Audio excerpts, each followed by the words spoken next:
Hey everyone, Audie here. So yeah, it is Monday, which means more arcade spirits. Which also means that it's time for me to kind of wreck my voice a little more. I would have been on Saturday, but yeah, after going a couple chapters on Friday, really screwed me up. Still though, yeah, we're here. This is what we're doing. But before we do that, we have another couple of follows I got off screen. Um, so we're going to start with One of us, one of us, one of us, one of us. Dipstick McGee. It's an awesome name. I do appreciate the follow so very much. Thank you, thank you. And one of us, one of us, one of us, one of us. Robin Crow, I think that's the name. Appreciate the follow as well.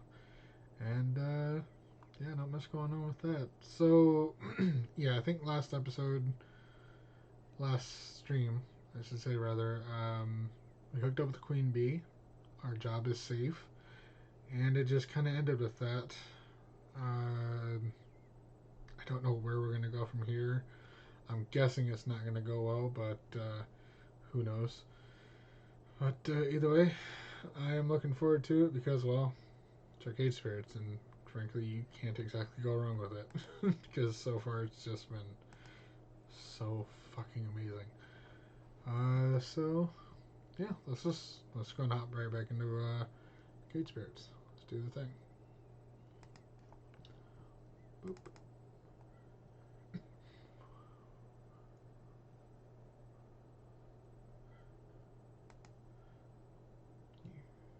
Start. Thank you. I don't know what you're doing. There we go.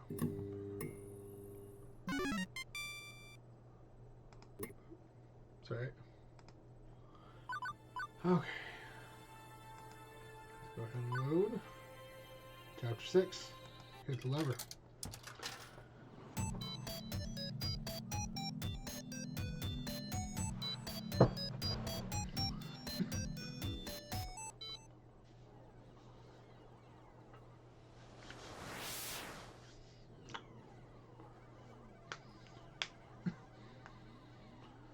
Okie dokie.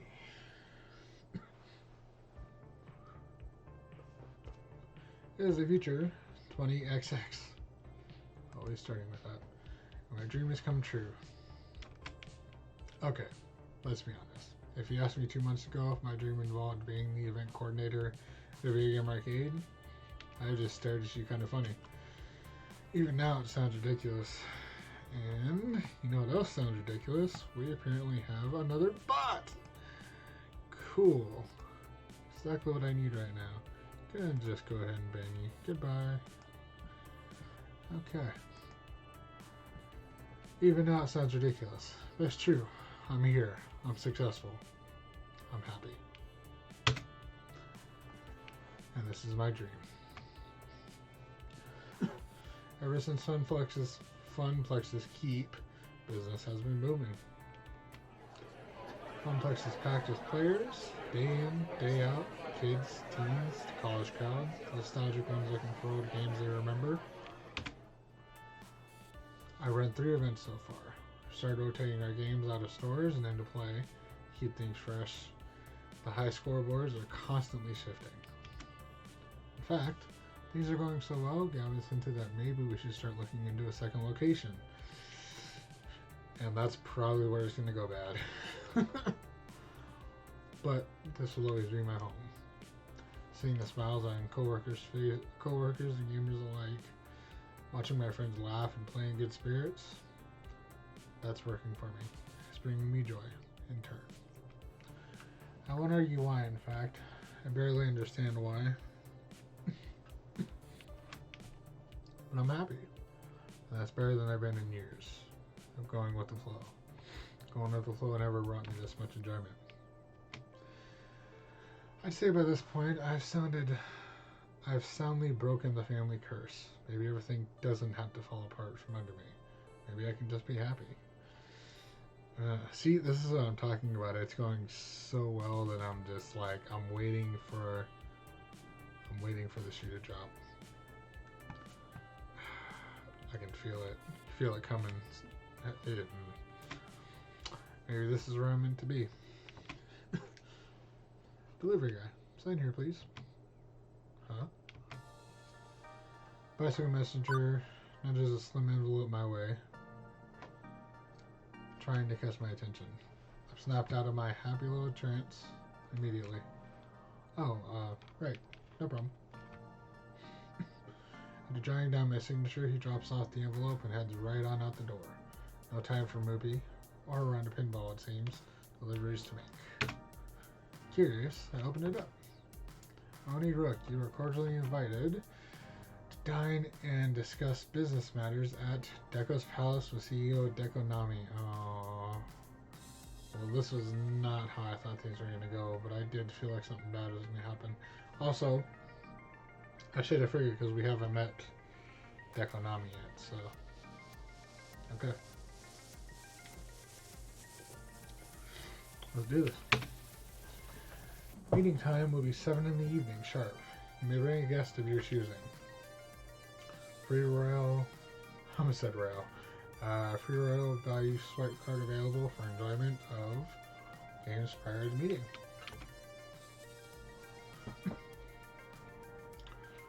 What? I read through it a few more times, trying to parse all the curly hues and swirls and swooshes, although that doesn't clear my confusion of the whole matter. I would say so. Soon, Francine looks up from her knitting, curious about the letter as well, although she seems to already have an idea of what it says. I suppose it's about that time, isn't it? Huh? Oh, dear. Time for that fellow to make another attempt at wooing me. Oh. I'm assuming you assume that we want to take you to go see Deco Nami. Double, huh? Rather, at wooing my beloved Funplex. Yeah. Let me guess. Deco Nami of Deco's Palace sent you a fancy invitation with all sorts of fancy writing. That's accurate, yes. It's not the first time. He invited my dear Frederick and I over in 1980X to talk about selling the Funplex, and we turned it now flat. Then in 1990X, when home game consoles were poised to take back the arcade crowd, he suggested we sell. We turned him down. Now it's 20XX, and he's at it again. A gentleman would know when to quit, but he's got tenacity, and I can't fault him for that. Why would a big-time arcade operator like Deco Nami care that much about us? We're small-time. Not anymore, bud. No offense. Come now. If anyone should be offended, it's you. How long you're so small-time? Oni, dear. You put in so much work to make my little arcade soar. I bet that's why he's knocking on our door again. We're thriving, and that's lured him back in. Like Gruyere cheese. Oh, that's how you spelled Gruyere. Oh my god. Well, okay. Gruyere. Gruyere. Oh my god, I'm doing it. I'm sorry. Singing episode of Nightmares really just kind of... Yeah. Okay. Like Gruyere cheese and the mousetrap. So wait. Are you the cheese or the trap? Bro. We're the mouse. My.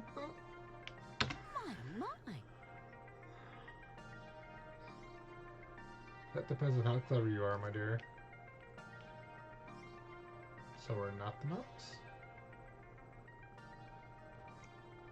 Right.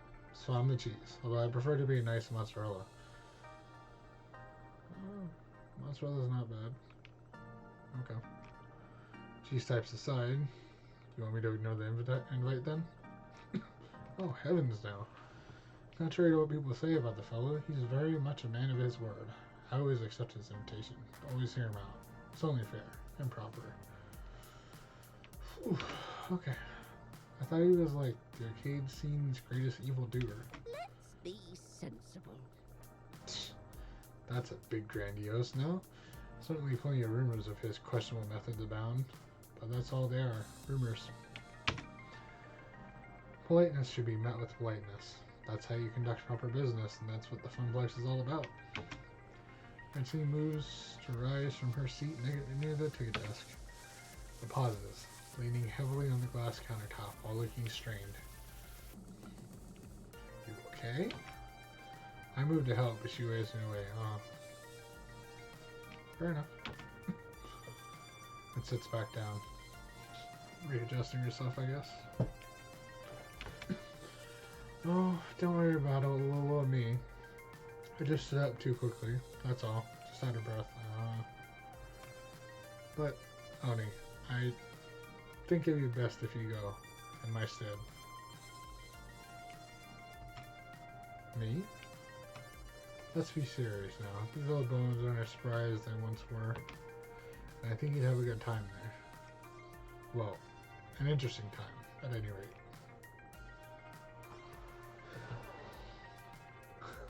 I look my dapperest for the villainous gentleman. You can count on me, I'll represent the Funplex. Shouldn't Gavin go? He outranks me. Let's be funny. And I shall don my Sunday's best to meet the mustache-twirling ruffian of arcade legend with pride. That's not that upscale, dear. No matter what glitch deco nami favors, they still sell cheap beer by the pitcher, and rarely scrape gum from under the tables. Yikes, no wonder their hot dogs are so terrible. So, go there and turn them down. Got it. The slowness of her response is a bit concerning. I trust you to make the right decision for everyone. Which is to not sell the Funplex, right? Well, I don't feel that's my call to make anymore, dear. Oh, but it's your place. Well, maybe you haven't noticed, but I spend most of my time at home these days. Or napping. Or napping at home.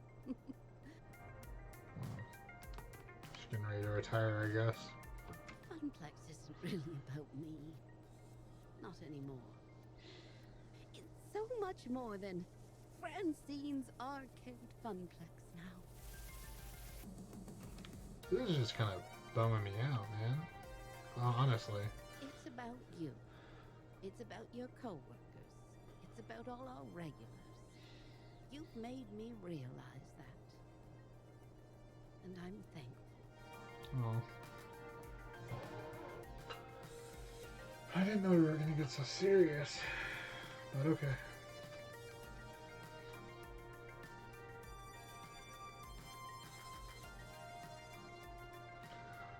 This is your dream as well as mine. You're the one that started this place, Francine. You had a dream of a place where people can have fun, relax, make friends. I feel like you've entertained the idea of selling it as, well, it feels wrong. Disrespectful to you and your dream. Aw, you're such a peach, dear. But times are always changing. I'm an old fuddy-duddy, stuck in her ways. Maybe the time has come to change how the Funplex does things. But deco, though, like, that's the thing. I don't feel like if anybody is going to take over, it should be deco. Like, they don't deserve to take over the place.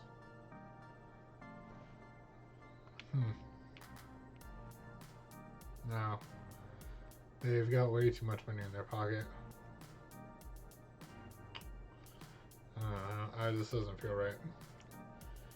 We're almost back to the heyday of 1980X, thanks to the changes you made. So, I won't say you can't decide to sell. If it's a change you think we need, do it. Please keep an open mind. Francine sighs deeply, looking more tired than usual. It's only afternoon, I'm already worn out. I haven't even done anything but sit here and knit all day. Knitting takes a lot of concentration, that's not nothing. If you're feeling, takes a lot of concentration, that's not nothing. If you're feeling pooped, you should take a few days off, go home, get some rest. All the same, I'd rather come in for work tomorrow, even if there's a little work for me to do. I love being here. This is my true home. And yet you want me to keep an open mind about this deal? Like I've told you, life can be a difficult series of trade-offs. What I want and what it should be are often different things. I'm relying on you to do right by everyone I love. If selling is in their best interest to keep this dream going, so be it. No. No. No matter what you decide, I'm proud of you. I knew there was something special about you when I hired you to replace my grandson. It's been months, but I actually completely forgot about that bit. You are the brightest spirit at the Funplex. And while we may not be blood, Oh. I'm happy to consider you part of my family. Oh, Francine. You're the grandma I never had. Francine, you have my sincerest thanks. Does that mean I can borrow the car, Mom? I'll defend the Funplex with my life. Wouldn't your real family object to that? Ooh.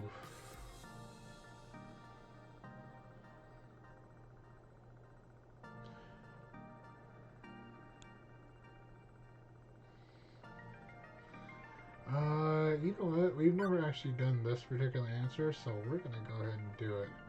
My sincerest thanks. Sincere thanks. I didn't know you felt that way, Miss Francine. You have my sincere gratitude. I promise to do right by you. You're a good person, with a good heart. Clear-headed, too. Fine combination. Couldn't ask for more in someone you love. Another deep sigh, Francine eases herself out of her chair. Now, I think I'll take your suggestion and head on home. Well, for today, anyway. I'll be here bright and early in the morning to hear how things went with Mr. Nami. I know you'll make the right decision. Good night, Nami. Be well. Make the right decision. Okay? Okay? I don't know how to say that. Nope, I'm still not keen to sell on my dream. I try to leave my options open to hear him out. Arcades can't stagnate, and maybe change is inevitable. We are not selling. We're not selling. No. You can't see it. If we sell out, well, I've tried so hard. I've gone so far, and in the end, it doesn't even matter.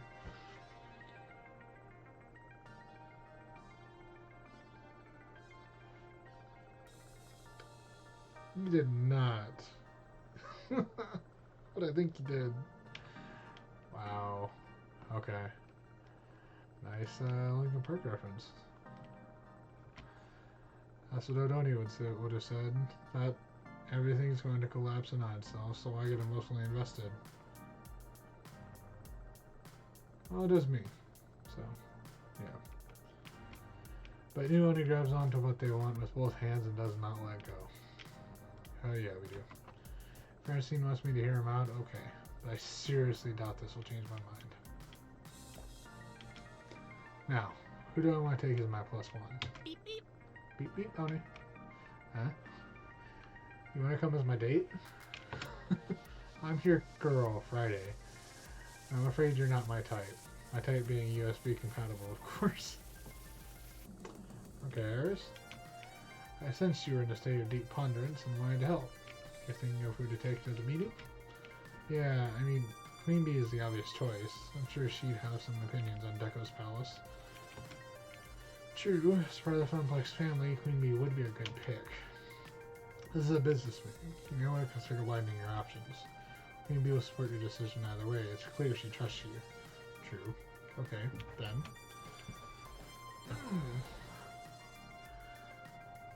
That's Claudia the game. She's a good guy for the local culture. She knows the gamer scene. He knows business, gambling, gold amounts. He understands arcade social communities.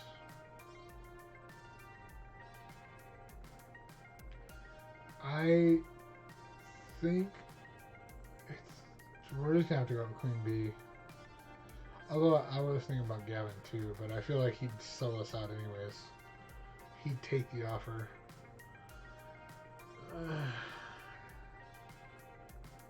We know that Ashley wouldn't really be too keen on working with Deco.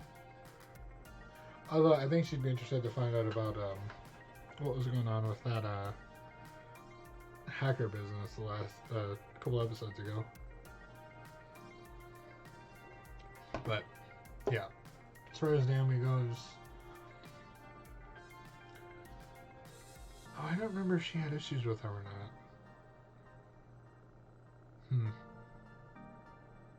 Yeah, I think we'll go with Queen Bee. Fuck it. Oh man. Yeah, we'll go with Queen Bee. Tom V's just devastated that her last opponent. That seems like a great time to interject. I wave her over. Hey, Odie, see that victory just now? My skills have doubled since my newest training routine with the rest of the 4 Heavenly Kings. I'm nigh unstoppable. That you are, which is why I want your opinion on something. She smiles playfully, leaning closer to me, walking her fingers up my arm. Oh, I'll be sure to tell you my opinions on everything. Aww. She gently squeezes my shoulder. Yes, well, I will definitely want those opinions later. But for now, it's all business, I'm afraid. Oh. Fine, have it your way, I know you're not exactly an employee of the Funplex, but Dekonami wants to meet with me to discuss a business venture. Hopefully a mutually beneficial one. But, you honestly think that guy is going to play nice? No, I don't. He's got a horrible reputation among the local esports crowd. The incidents I could tell you about. Ooh. Tournaments he puts on are filled with toxic players, and they don't enforce the rules that condemn it, or stop it, or anything. They just let it all happen. This is what I was talking about. This is what I was talking about. I've had to hold myself back from starting brawls with misogynistic hecklers and rude players. Oh, maybe this wasn't such a good idea bringing her along. Although, then again, there is comedy and disaster. Maybe this can go right. See how it turns out. Half the time, it's not even worth it, even if the prize pool is double or triple anything we could get here. So, you're anti-Deco's Palace. Got it. More or less, yeah. Regardless, I'd like you to come along with me. I know you tell me how it is, straight up, no sugarcoating. Oh, you know it, Oni. Got something of a bone to pick with that place, but more on that later. You'll see the problem for yourself, no doubt. And I'll be straight with you for certain. Nice. It means a lot knowing that Tommy's got my back. Pack up my streaming gear, freshen up a little, and be with you in a hot minute. Don't make a big deal of this. Don't make a big deal of this. Don't make a big deal of this. We go there, we snicker at how awful the place is, tell Deco to shove it, go home. And everything's back to the way it should be. It's gonna be fine. Everything is fine. Oh. Queen Bee officers drive us across town to Deco's Palace.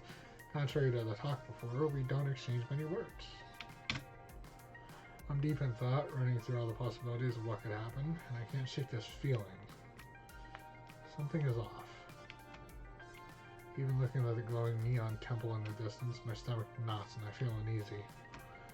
When we finally pull up, Valet takes the car and glitzy blinking lights blind our eyes. Huh. Hesitantly, I look over to Queen Bee. That smile reassures me enough to continue onwards. This is for me, my friends, and the Funplex. I got this. I pause momentarily, inhaling the cool air around me. And then open the door. Some pretty snazzy music though, I'll tell you that. Deco's Palace. Oh god, it looks so boring. Like we're in a fucking casino. Ooh. I've actually been here before. I think my 6th birthday party was here. I barely remember it, but I think I had fun. Maybe.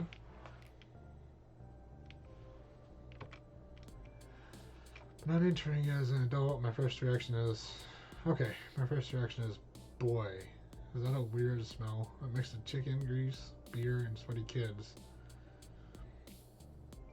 That's not a great smell, to be honest. Ugh.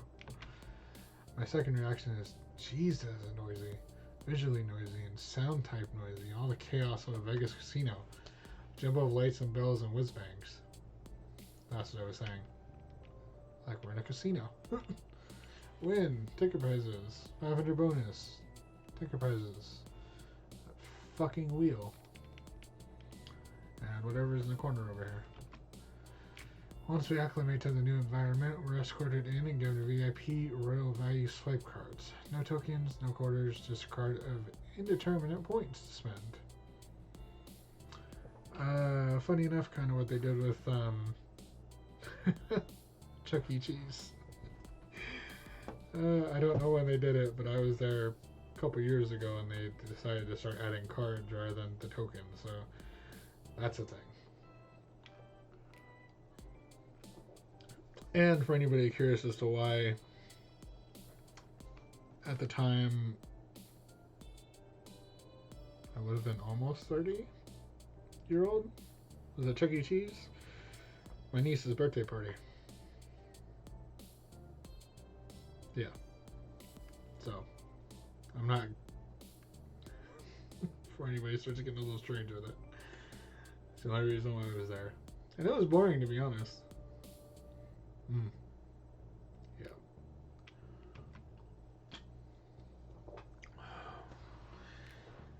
We've got a little over an hour to kill before the meeting. Time to see what's what at the palace. And people actually want to come here. Like, that's the thing. We kicked them out of our place because they're being a bunch of dickbags, so they come here to Deco's palace. This place doesn't seem like a lot of fun. Breathe in that air, Ronnie. Can you smell it? Take a deep breath in. Promptly start coughing. The smell of grease is so heavy. My lungs suffocate. Why does the air taste like burnt oil? Probably because it is. Because they rarely change the oil in the deep fryer. Of course they don't. Of course they don't. It's not like the food safety violation this place has had either. Plenty of people have gotten sick from food poisoning. Oh my god. But they've got money up their frickin'... Yeah, so they just don't really care. Perhaps one day someone will burn the food so bad the palace will be literally on fire and then the smell will become a pleasant aroma.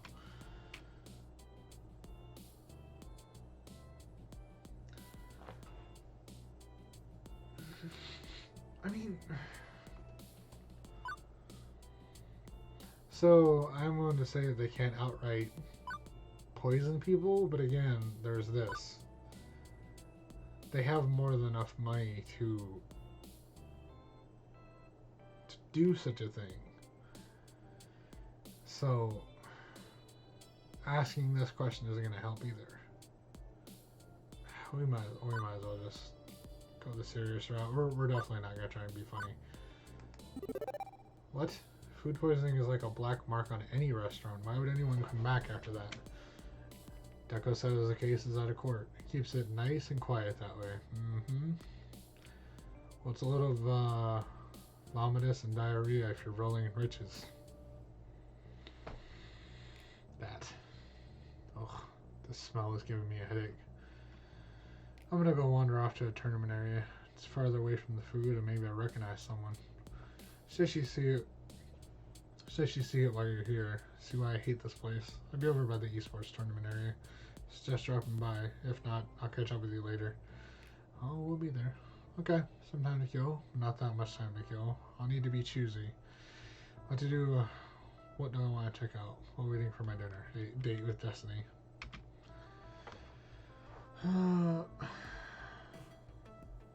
Let's go straight to the tournament. Although a drink wouldn't be that bad, but then again, if they don't change their fucking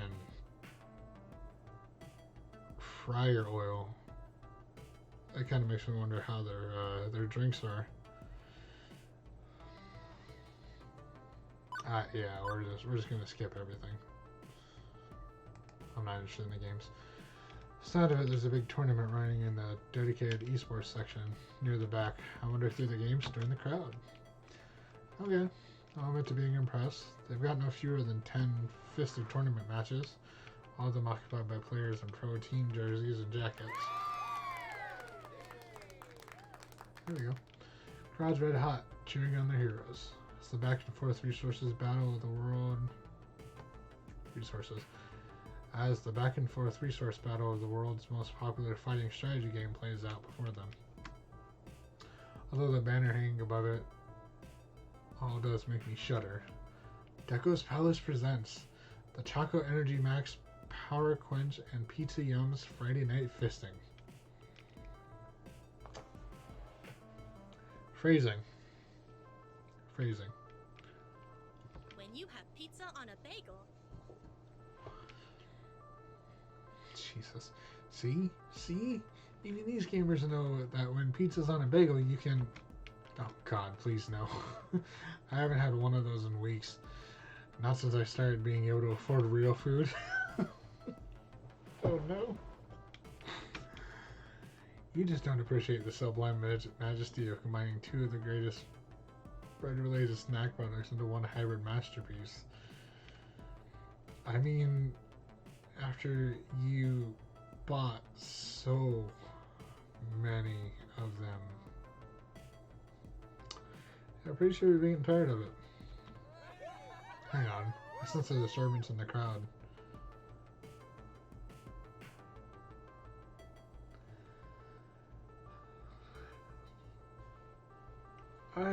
I tweeted something out similar about the disturbance in the Funplex. And this. Okay. This is really, really interesting. Like, I'm always so amazed that sometimes the stuff that comes out of my character's mouth is basically me. What the fuck? I'll call hacks, you cheater. Rando. Calorizian? Okay. Two competitors step away from their game, start shouting and shoving each other. I hope this doesn't escalate. And now it's a full-on fight, like an actual awkward grapple and punch fight. Yeah, kick his ass, cheering teenager. Shy teenager. Don't take that shit from him. Destroy that motherfucker, yelling teenager. Violent altercation detected. You want me to call the emergency services? Deco's Palace has security guards. They should be able to handle this. Two gamers both flail wildly at each other. One swing actually makes contact, blood dribbling down the corner of a mouth. Any second now. Nope. Other people with black shirts that have security printed across their chests just stand there letting it happen. No one is doing anything to stop this. The crowd is eating it up, feeding off the cutthroat energy. Only after half a minute of this nonsense does security actually step in. Much to the crowd's dismay, the two angry gamers are still cursing and kicking as they are finally pulled apart. Wow, tough crowd. Nope, no way. And that's one of the many reasons why I hate Deco's Palace events and 4HK. It's decided to never come here again. This whole place is a pit of fucking toxic masculinity. Losing the game, time to roll aggro IRL right in someone's face. Gotta prove you're a real man. I mean, most people I know that aren't ragey bastards hate playing here. Most people that I know aren't ragey bastards that... Wait. Most people I know that aren't ragey bastards hate playing here. There have been incidents, harassments, disrespect. It's fucking awful. The payouts weren't so ginormous. Pros would completely avoid this place. But unfortunately, this is where the big actions are. Big action equals big money.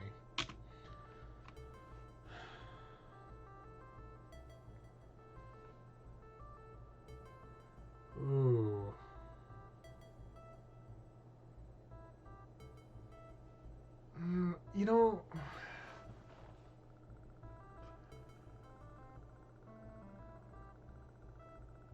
all three of these aren't that great.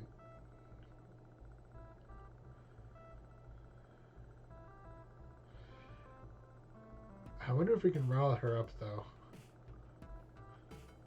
I'm curious.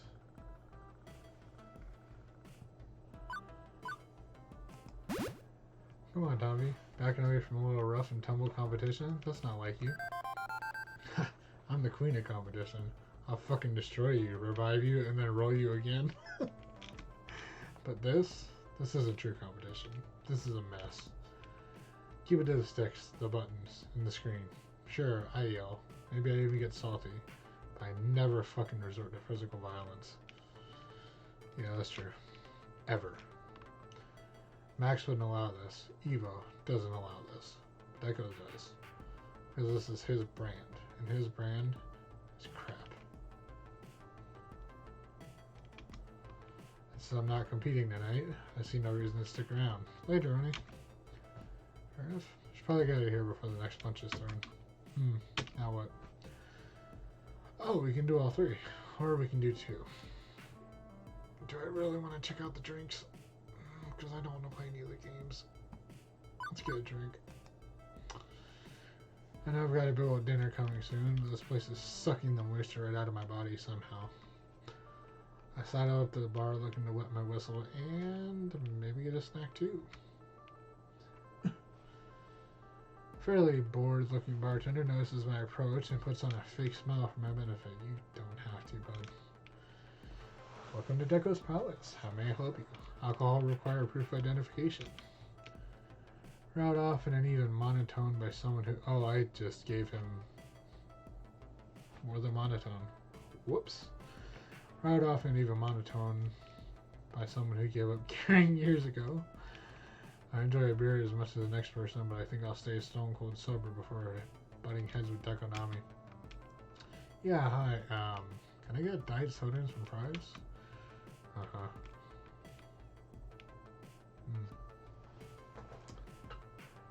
Honestly, the alcohol would have helped, but okay. Oh, are we seriously waiting for our stuff? Want me to play some recorded music? Studies show it helps with long waits. Wondering what the holdup is. I try to find the bartender again, despite the elbow-to-elbow crowd, but there is nobody. But okay. Also, I didn't bother reading the sign. Never made this before a special, $20. The old Modi, $15. Diet water, $9. Sticky drinky, $43.21. And literally just napalm in a cup. Or is that napkins? Hard to read that. Either way, it looks like it's $10.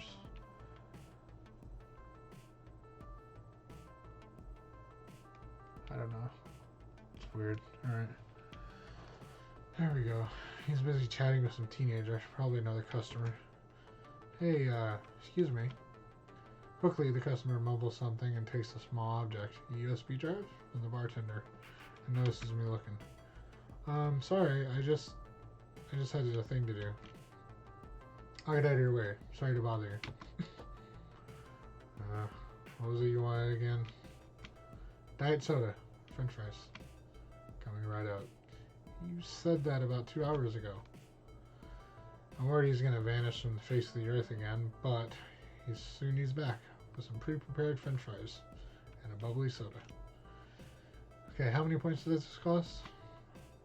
Points are just for games, cash or credit, or phone pay. I absolutely wave my phone in his direction. Money for you. Ka-ching! Right. Time to sample his appetizer.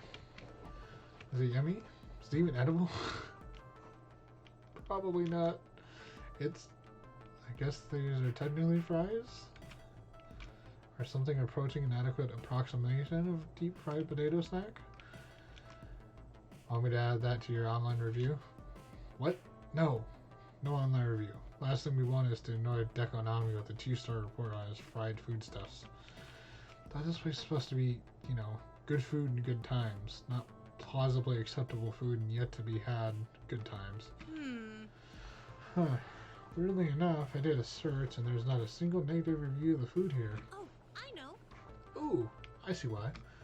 Oni, more than half of these reviews were written by bots. I can tell the earmarks on one. I can tell the earmarks, one AI to another, that are recognizable heuristic patterns. Okay. Thanks.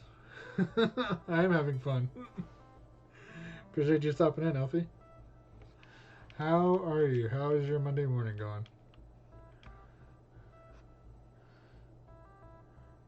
So he stuffs his own electronic ballot box. Who is this guy? Tin Pot Dictator?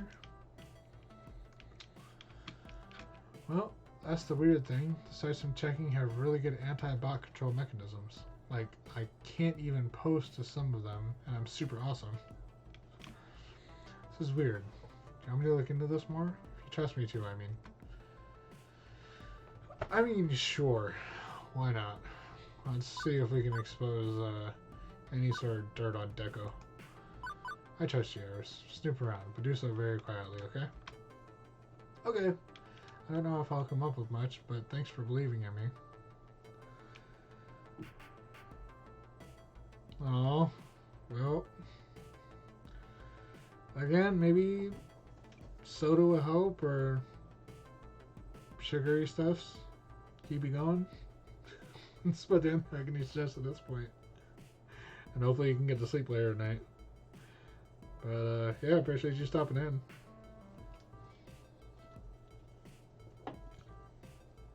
And hopefully work goes well.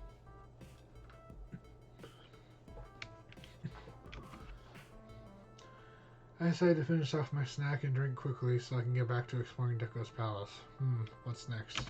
Oh, so we get to do all three. Oh. There we go. Didn't want to play other games anyways. Actually, the meeting's right around the corner. No more time to explore. Just seeing a little bit of what Deco's palace has to offer, as I'm still sticking to the plan. Probably a good idea. Funplex is way more kind and caring spirit than this place, and I don't see why Deco really embrace it.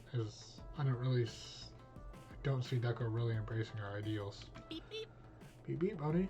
It is now 7 p.m. sharp. Deco Nami is waiting for you. Thank you. It's the time already. Time sure flies when you're having fun investigating. Fun investigating? Alright. Quickly sent a text to Queen Bee before nervously wringing my sweaty hands together. Oof. Let the sounds and sights of Deco wash over me, and I retreat deep within myself. Francine comes to mind. I remind myself of what she told me on my first day.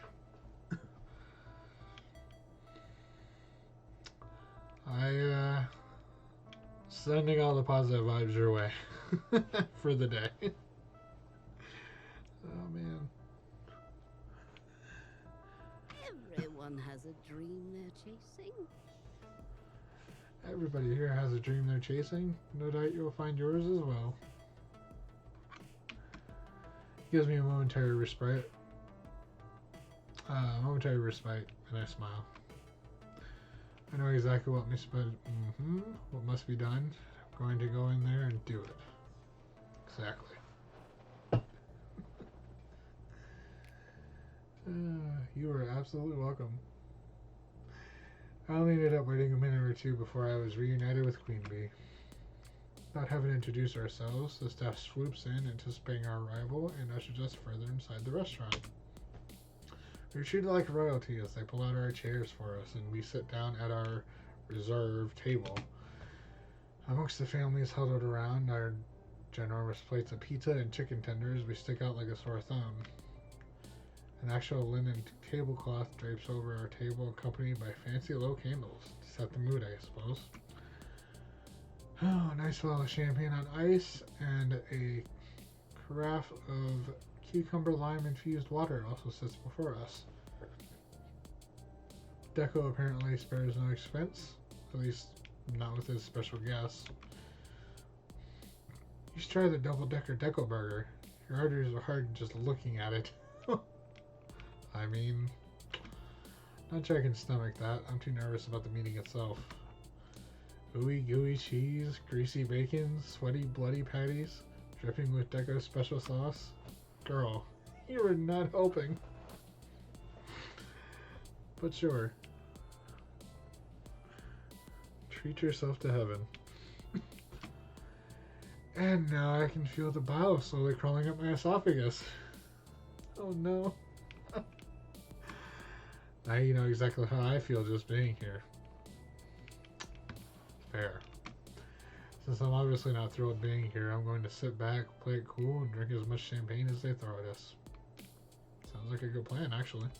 If you want me to lay it on them, really stir up some shit, you just tag me in. I'll be waiting on the ropes. Yeah, we know you will. It's exactly why we invited you. Done and done. Once again, the staff takes care of our needs, so our food is delivered promptly. Oh, you mean we don't have to wait 2 fucking hours for a meal? Imagine that. You might want to get rid of your bartender. Fucking useless piece of... Faster than the other families seated here, who have been waiting some time, judging by the expansive crown work on the kid placemats. Well, then there's that too. Not surprisingly, we get a few side glances our way. Given how long I had to wait for my fries earlier, I'm shocked by the discrepancy. There we go. Before any of us can chow down, the man of the hour arrives. Oh boy. You are just... Yeah. You're about as, about what I expected, to be honest. Whew. Oni Rook. It's an honor to break bread with you. Okay. Likewise. Okay. So he's a bit of an over-the-top 1920X mob boss, despite a lack of fedora. Clearly he likes showing off his money. Yep. But, still just an ordinary guy in an expensive suit. When I pictured the grand poobah of Deco's palace, I pictured someone more like, well, Hamza, I guess. That's actually a really big insult, considering Hamza's, like, way better than this dude is. In all sense of the word, but... He offers a simple smile and a nod of the head as we begin. Shame Miss Francine couldn't join us. I was looking forward to enjoying her sweet smile once more. But that said, I'm always happy to meet with... Queen Bee. You might have heard of me. I'm one of the 4 Heavenly Kings. I've heard much of your young organization. I'm interested to see if you can supplant your former masters at L7 Gaming. I take it Francine has kept you up to speed and explained our prior meetings to you? She has. Yes, she mentioned you wanted to buy the Funplex, and that she's politely declined. Always a courteous woman she is. Mm-hmm. Now, I don't feel I need to waste your time with the facts and figures illustrating why Deco's Palace is and always has been the premier family entertainment arcade. Yeah. Quite the facade you have. Both of you are intimately familiar with the arcade industry. You know how things are, how they'll always be. We are the 800-pound gorilla. Well, you know, even 800-pound gorillas can be brought down, so I don't really think comparing yourself to that is really the best thing. That's a big gorilla. Indeed. But that doesn't mean there isn't room for smaller, more boutique affairs, such as the Funplex. Boutique, he says. I should probably feel insulted by that. Let me explain. Frankly, the winds of change are blowing. Smaller arcades need to move with the times or be swept aside. We are doing just fine without you. We don't need you. I want to help you evolve. What I'd like to propose is a change of ownership in return for a very generous compensation package. One Miss Francine can easily retire on for the rest of her years. I would take over ownership of the Funplex to evolve it into its final form, Deco's Fun Zone. What's a fun zone? Think about this. A fun zone is a new concept I've been trying at some of my smaller satellite locations. Best of both worlds scenario. Honestly, the Funplex is simply too limited in size to host the full Deco's Palace experience of fun, family, food, and excitement. That's not necessarily a bad thing.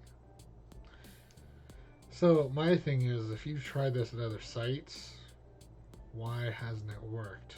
Why do you need the Funplex? Why do you think the Funplex would have worked for something like that? Just saying. Instead of installing a restaurant or bar, we simply focus on your strengths, your games. You become a game center rather than a palace. We need to replace some of your outdated machines, of course, bringing it up to speed with the standards of excellence Deco's Palace is known for. Nope. Nope. Overall, I think it should be a win for all involved. And he sits back, resting his hands on the knob of his cane, smiling away. Okay, I have questions, and I have answers. Let's see if they match up. We could just go straight to that's all my questions, because why would we have any if we're just going to... I mean, okay.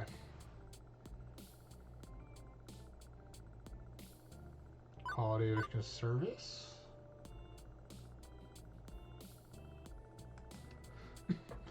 I had some fries at the bar earlier. Well, I attempted to have some fries at least. Took forever to get service. The waiter was too distracted by the customers.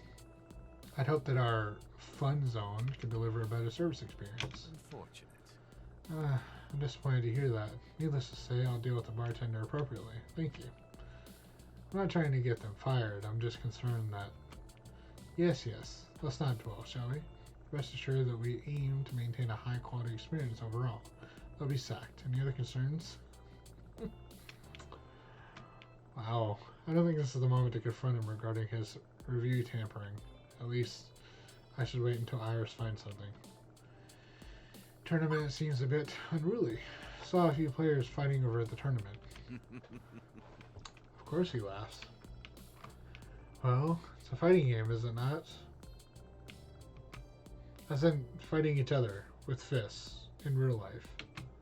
I take it my crack security team intervened after about a minute. Eventually, not before blood was drawn. You understand, yes? We take safety very seriously at Deco's Palace. That includes the safety of our security workers.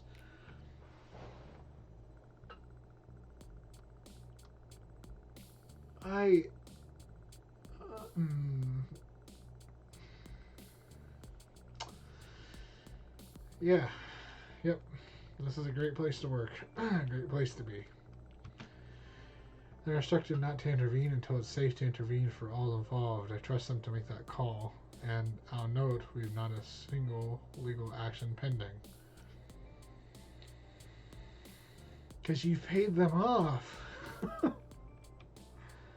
See Tommy getting fired up as we talk. Before I'm able to redirect the conversation, she stands up, slamming her hands down on the table. Here we go. It's no wonder why anyone wouldn't want to press charges. Pardon? Come on! Don't play coy. You get blackmailed from Deco's Palace and you're out of some very major competitions. Anybody who complains gets banned. Could you explain what happened to Onslaught? I don't follow. I'm sorry, I'm not familiar with the handle. She's a NorCal FOD player, a kami of the 4 Heavenly Kings, and a good friend of mine. She was one of your pending legal actions until you made it go away. Now, she's banned from ever participating in a tournament. Not that she would want to anymore, after how she was treated. My logo team only does what's necessary to uphold the law. I seriously hope you aren't insinuating that I don't treat all pro gamers with the utmost respect. Okay, bud. Oh, of course not. Tavi growls, crossing her arms, and sits back in her chair. Whatever Deco said must have hit a chord, diminished her voice for now. As you like. I see. Well, I'm more concerned with the new business that old bit. I'm more concerned with new business than old business.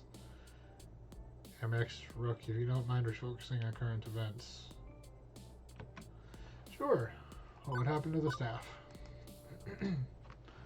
New management means new staffing. What about the staff we already have? Good, good. I firmly believe you have a long and storied career ahead of you in arcade management, MX Rook. Oh, I just got it. Because I was trying to forget the MX thing. Gotcha. Okay.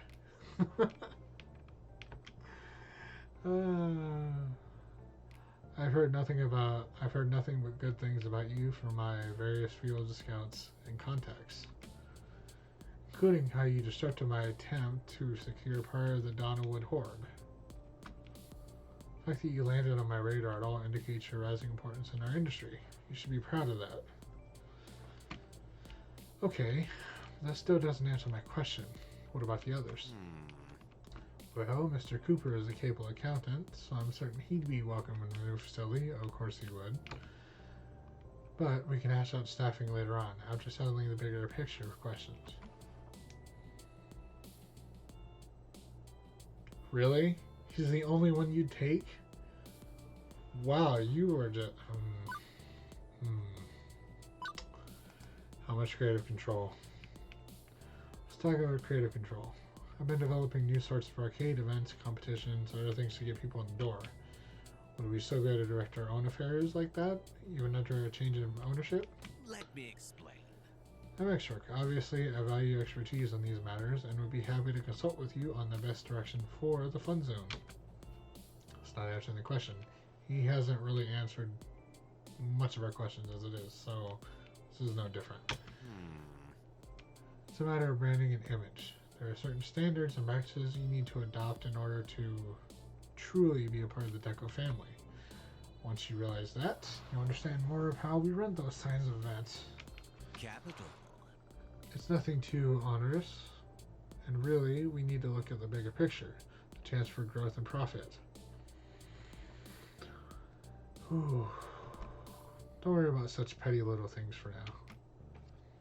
That's all I have. That's all my questions. Excellent. Excellent. I suggest we shake on it and set our various lawyers to the task of sorting out the specifics. He rises to his feet, extending a hand, bristling with shiny rings to shake mine. I'd assume this is a definite no from Ward 1, and it still feels like a no. Am I really going to shake that hand?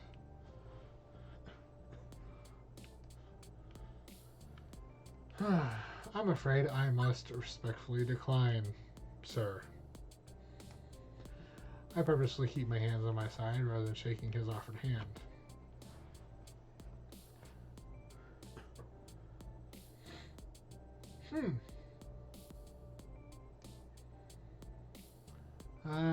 I can't do this to my family at the Funplex. He might not like it, but whatever. Sorry, Mr. Nami, but I don't feel the Funplex is compatible with your vision of the future. We have our own spirit, our own dream, and we must follow it. We're a family of gamers with deep friendships. I'm not certain that a family could endure the changes you're proposing to our beloved Funplex. I do appreciate the offer, believe me, and I'd be glad if we could part from this meeting as friends. Deco pauses, looking me once over before slowly lowering his hand. He feels eyes on me. He's obviously not happy with my answer, but we followed Francine's instructions, kept it professional. There's nothing he can do but accept our answer. Unfortunate. I see. It's a pleasure to thank you for your candor, in turn. It's difficult to find people in this industry willing to show respect to their elders. Oh! It's not about that, bud. I'm not closing the door on the idea of a partnership, mind you, but if you'd like to go it alone for now, who am I to get in the way of that? I wonder if he's going to try and get... Oh. As he rises up from his chair, he takes a deep breath in. He turns away for a split second before rounding back and looking me dead in the eyes. But be aware, if we are not partners, we must be rivals. Then rivals we shall be. It'll bring me no particular pleasure, but I'm afraid that I cannot allow a rival. I am obligated to bring the full weight of the palace to bear on you. Well then. Bring it, bitch. Hopefully, one day you'll realize the error you've made tonight. Nah. I'm good. And, as a sign of respect, your personal offer to join my empire will remain open. So you can escape the inevitable fall of your little arcade. That sounds an awful lot like a threat, bud. Once more, Deco turns sharply on his walking cane and walks away from the table. What a slimy, no good, rotten ass bastard. I mean, I don't see how you can smile and make nice with that dickhead. I guess that's why they pay you the big bucks. Wouldn't go that far, but I make a decent enough amount to not live off a piece of bagels. Still, did the right thing turning his ass down, if you'd agreed. Toby makes a universal hand motion for slitting one's throat. Universally hand motion. That doesn't feel like, okay. 4HK are boycotting Deco's Palace after how they treated Onslaught. Let's say this fake plastic and pizza joint back to a real arcade. Absolutely. Oh, it's gonna get worse before it gets better. We might have just dug our own grave, but not going down without a fight.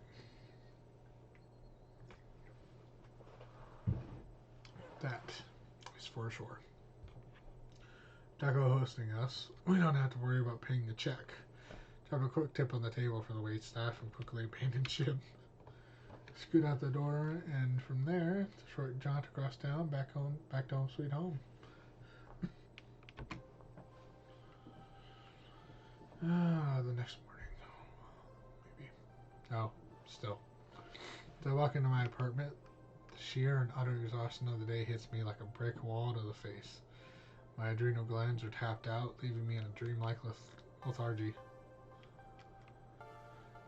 Can't help but sigh as I just stand there, my body too drained to move. Reflecting on how the evening's events transpired, I realize this day entirely kicked my ass. Did my best not to make enemies. Guessing we made a powerful one anyway, despite my diplomatic efforts. So I continue to anxiety loop, playing every moment in my head. Something steals my attention. Shimmering beam of hope and happiness. My best friend, Juniper. She's already home, back from another day at her new graphic design firm. She pauses the show she's been happily binge watching when she finally notices me in the room. So, how was work today? Well, it was a day, certainly. Condensed version of that deco nami wanted to buy the Funplex. Francine asked me to negotiate. Condensed version is that. What? Deco? Is it Deco's Palace Deco? The one and only. Whoa. Well, how'd that go?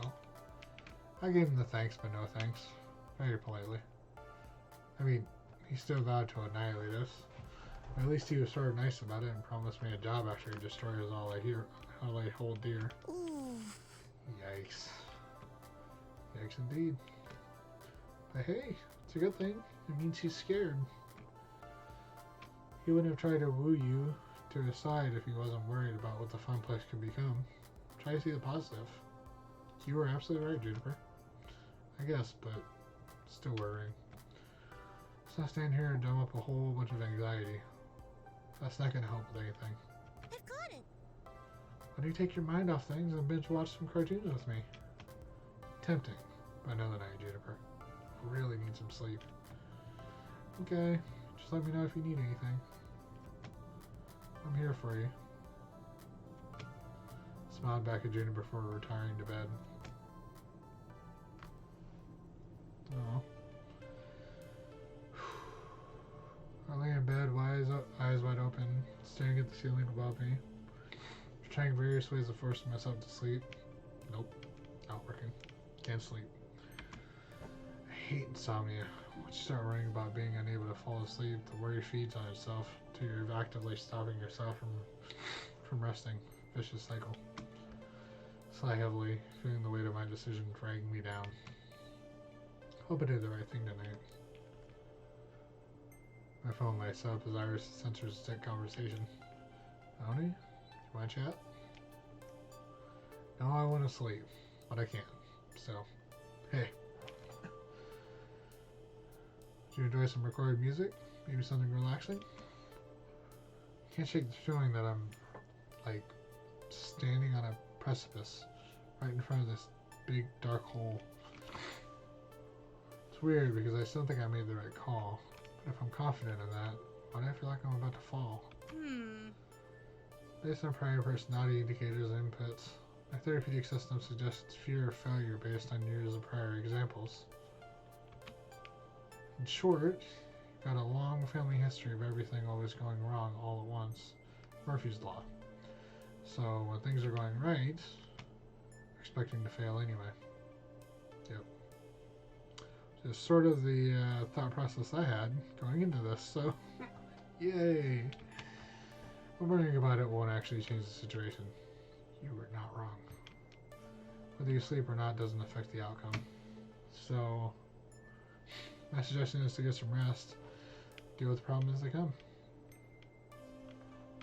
Deal with the problems as they come, yeah. She's right. I mean, intellectually, I know she's right. But knowing something is true and feeling it to be true, well, those are surprisingly different things. Iris, off. Iris, offline. Okay, but remember, you're a good person and deserve to be happy. Boop. Phone goes back to sleep. And I do not. Some hours later, my body just passes out on its own. I vaguely recall my alarm going off a few times, but under protest of its mistreatment, my flesh refuses to submit to its siren song. Meaning it's nearly noon when I finally rouse, having completely overslept and missed half a day of work. Oof. In a panic, I get dressed and hop a late bus to the Funplex, grumbling all the way. I have to ignore the pile of waiting notifications on my phone, whatever it is. I'm in too much of a hurry. I'll check them after getting to the Funplex.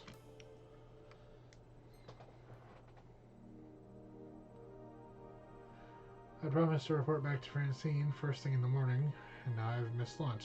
Or no, I'd missed lunch, even.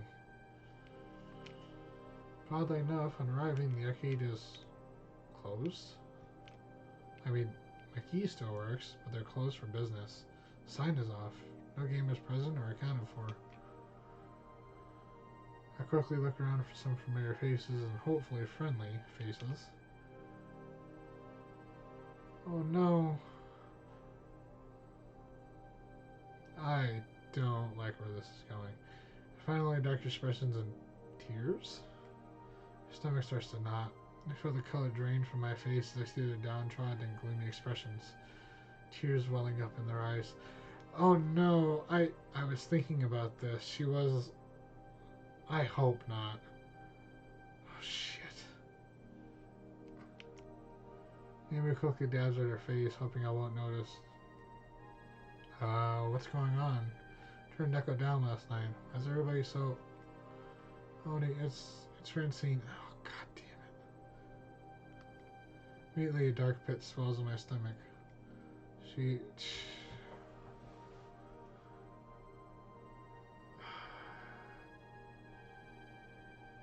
That...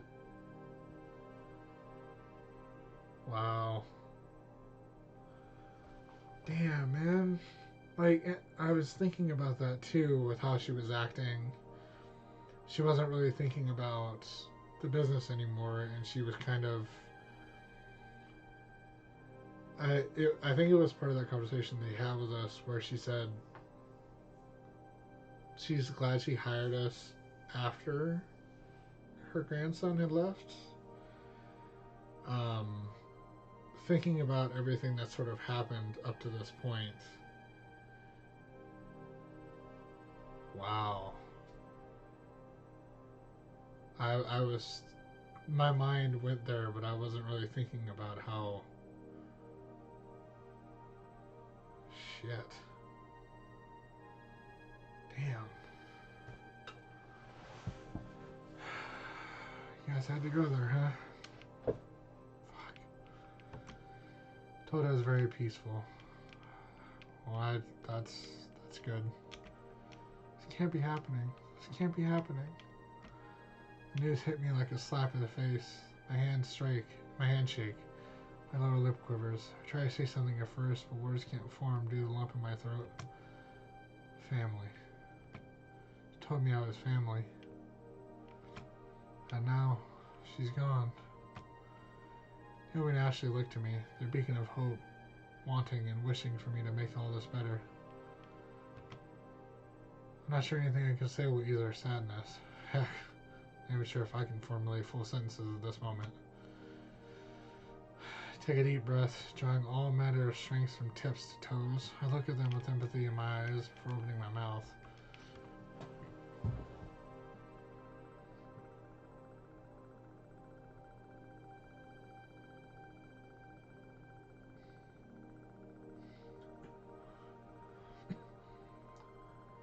I don't know which way to go. Screw it. I called off. Just want to know that waiting on the clinic to open. Oh my god. Damn. Well, hopefully it's nothing too serious. Jeez.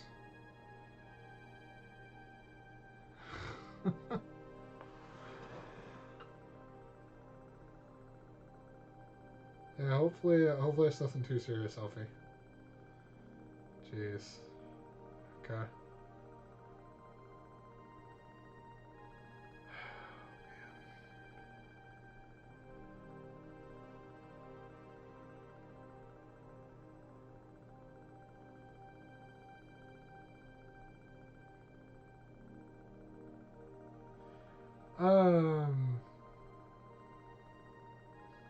So then I assume, because I know the last time you said they had to quarantine you. Is it that, or is it after that? That's what I'm curious about.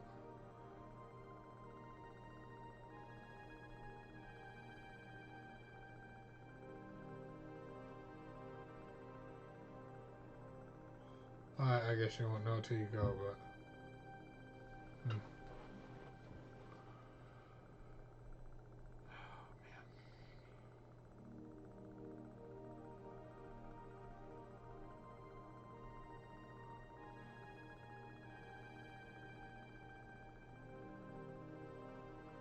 Oh, for sure. Yeah, no, I got you. Like I said, hopefully I just, damn. I hate to see anybody going through this, but. Ah, that's right. Okay. Hmm.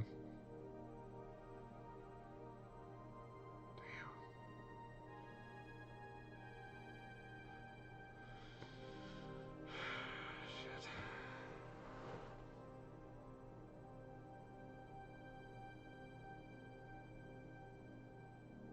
Yeah, hopefully,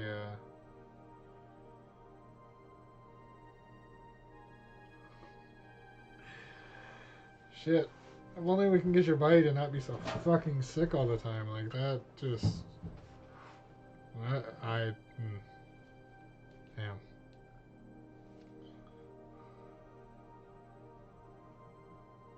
Yeah. Especially nowadays. Or now with everything going on, that makes sense. Hmm.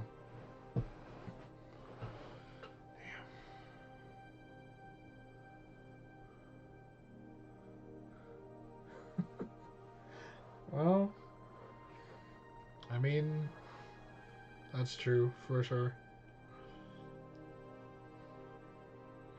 I appreciate that, even though, guess that even I would much prefer you be at work, but if you're sneezing and coughing and they don't want you there because of what's going on, then, yeah. Appreciate you being here. Oh man.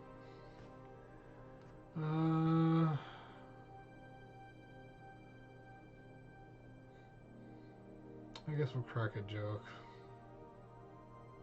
Although I feel like it could also just make him too sad too.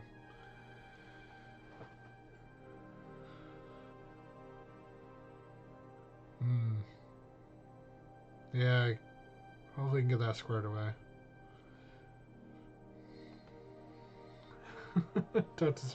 It is. I just,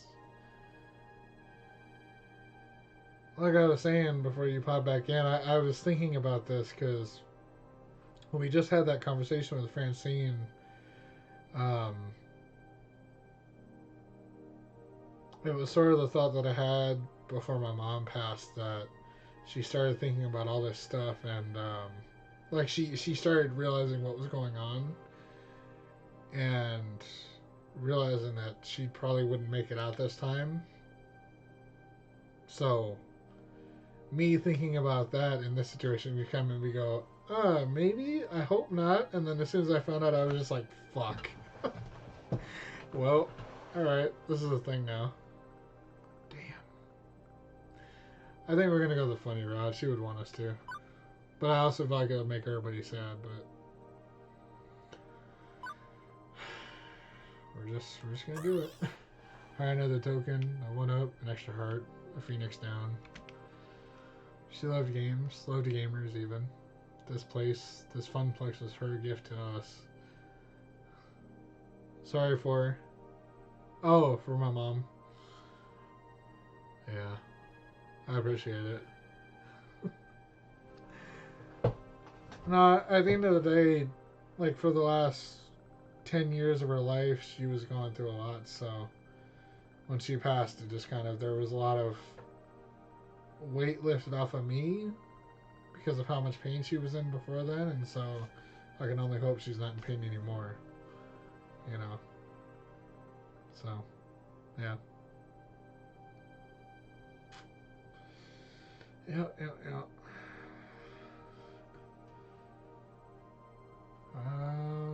This one place is a gift for her, was her gift to us, somewhere we could all be happy and have a great time. It feels weird having to go on dark like this.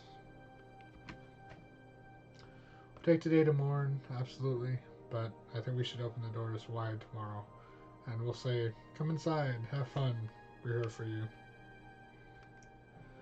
And the gamers will be here for us too. Thank you. Thank you. It was very sweet, honey. She loves this arcade so much. Never wipes at her eyes again. This particular chapter just got like, it felt super serious from the beginning, and I was just like, what the fuck is going on? So I don't know, it was just, yeah. Damn. So we're allowed to open the doors tomorrow. It's an interesting episode, I'll say. Before I can get an answer, my attention is drawn by two emerging from the back offices. Turn my head to see who it is. Gavin. Yeah. Who is with Gavin, though? I hope it's not who I think it is. Everything going on, I barely noticed that Gavin was missing, and as he approaches, just seeing on his face is easy to read. It's settled then, apparently. In light of Francine's passing, our legal owner is now... Good morning, employees of Deco's Fun Zone. Oh, you know what? I just realized. I hope not. I really, like, it just turned for me. I hope this motherfucker didn't do anything.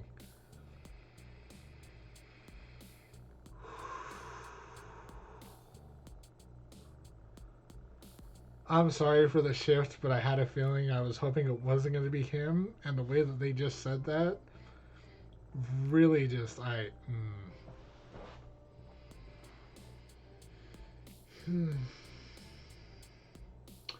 guess if we didn't give it to him, he had to take it from us. Oh man, this motherfucker.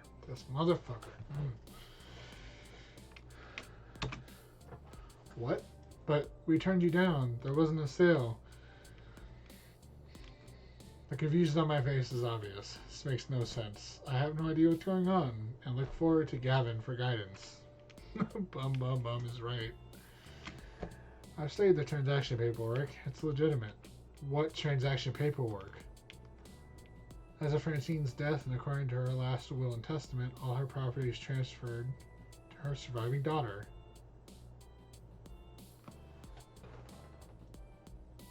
Oh my god. Are you fucking kidding me? Oh. Oh my gosh. Okay. No, this is fine. Mother of Francine's grandson, who was fired from the Funplex shortly before your arrival. Yes, I know. I know that. Capital. Needless to say, he was quite excited at the idea of selling the place. And, well, Francine's daughter wasn't particularly thrilled with the idea of arcade ownership either.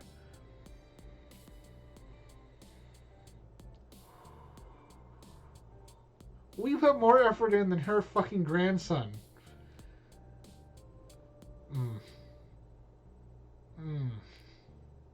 Oh, I'm not happy about this. They were more than happy to sign the place over to me. Yeah, because he was a lazy fucking bastard. And we didn't even get to find out about her daughter as far as I'm aware. So, yeah, clearly neither one of them care about the place. Oh my god. For far less than I was expecting to pay for it as well. I'm doing them a service, really, taking a burden off their hands. I bet you are, you piece of shit. You're gonna burn this place to the ground. Or, rather, you're gonna turn into a fucking fight club.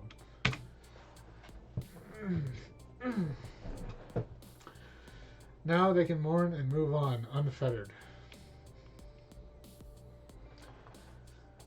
Yeah, I was thinking about that too. And if we had accepted, then maybe we would have gotten a profit out of it, maybe. But either way, something doesn't sit right.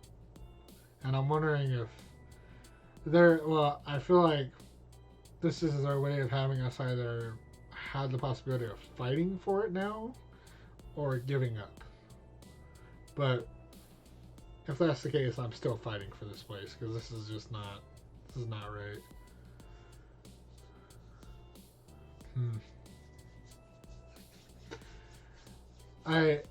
So in leading up to this, I think I left it both. I left a tweet and I left it on my Discord too, that everything was going right for us. We got the job. We finally got the girl. Everything was going right, and I was waiting for the fucking shoe to drop. Everything I was thinking about was exactly what was going to happen in this episode, and I was still not completely ready for any of this shit going down. Oh man, I wasn't ready, even though I knew. I had my suspicions. Damn.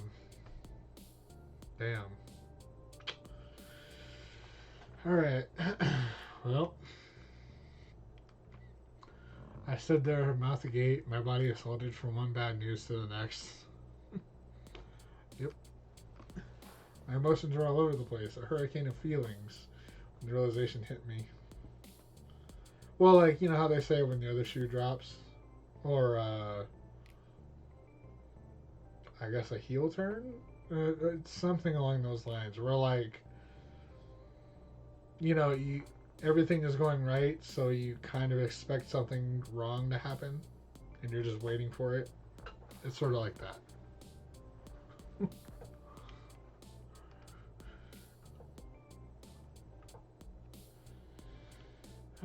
In the end, my decision was irrelevant. Yep, pretty much. It's another opportunity for the world to stick my nose in it, mocking me for finding something I care about, something I can lose. Well, this is also kind of playing into our character's backstory too, as well, because he has it's almost like a curse. picks you back up. Yeah. um, they've been having this sort of character development where his whole family is basically cursed, where every time they have something in their life happen, something bad comes and basically just rips it away. And it's to the point where it's so devastating that they can't get it back. And that's sort of what our character has been going through the whole time. So, I think this is what this is us either sitting down and taking it as another sign of us still having all this bad luck, or trying to stand up and actually do something about it. Or maybe we're just going to do something about it and there's no, like, just giving up. I don't know. Yeah. It's terrible. But, anyway.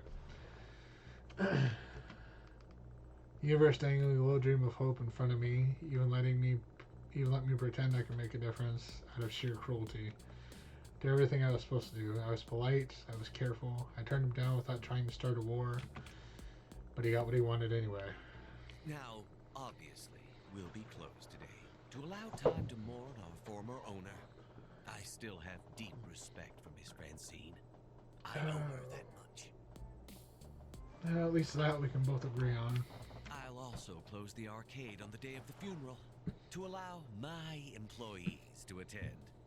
Those hours will not be deducted from your paychecks. Oh, aren't you so giving? Now, I realize the timing is a bit awkward, but I need to make a few announcements of personnel changes. If you get rid of Ashley or Naomi or any of the regulars, I swear to God, man. Well, that's pretty much everybody. Because obviously you're not getting rid of Gavin. Miss Wolf, I'm afraid... Oh. Oh. You're taking away the only thing that she cares about. Miss Wolf, I'm afraid we really have no need of a costume mascot. I've been considering phasing them out of my other locations. There's no time like the present. What?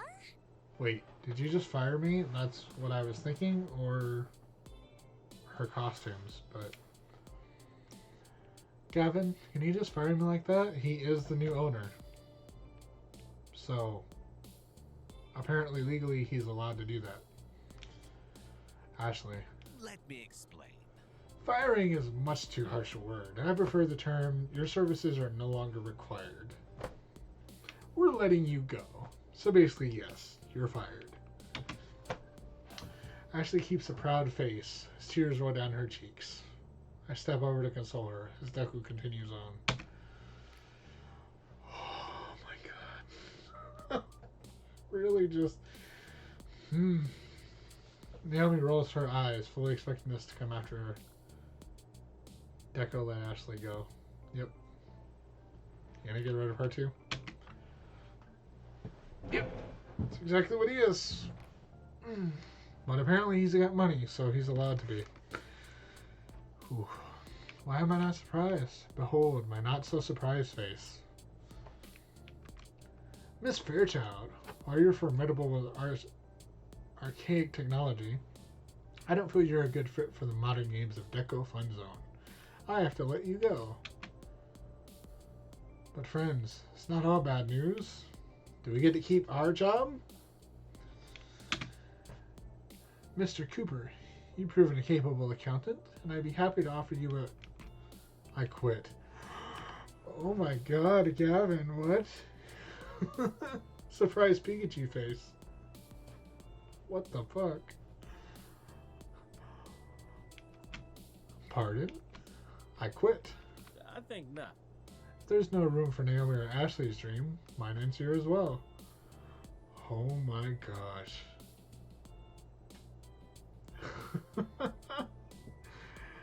Well, I was certainly not expecting that. I mean, okay. As you like. As you like, yeah. Now, As for you, MX Rook, I think we got off on the wrong foot last night. I didn't adequately express the many advantages of working for my organization. hopefully we can actually tell him to fuck off this time. Or rather, we'll fuck off, because, yes. I'm willing to offer you something few others get. A second chance. I'd like to keep you on as the Fun Zone's general manager. Oh, is that right?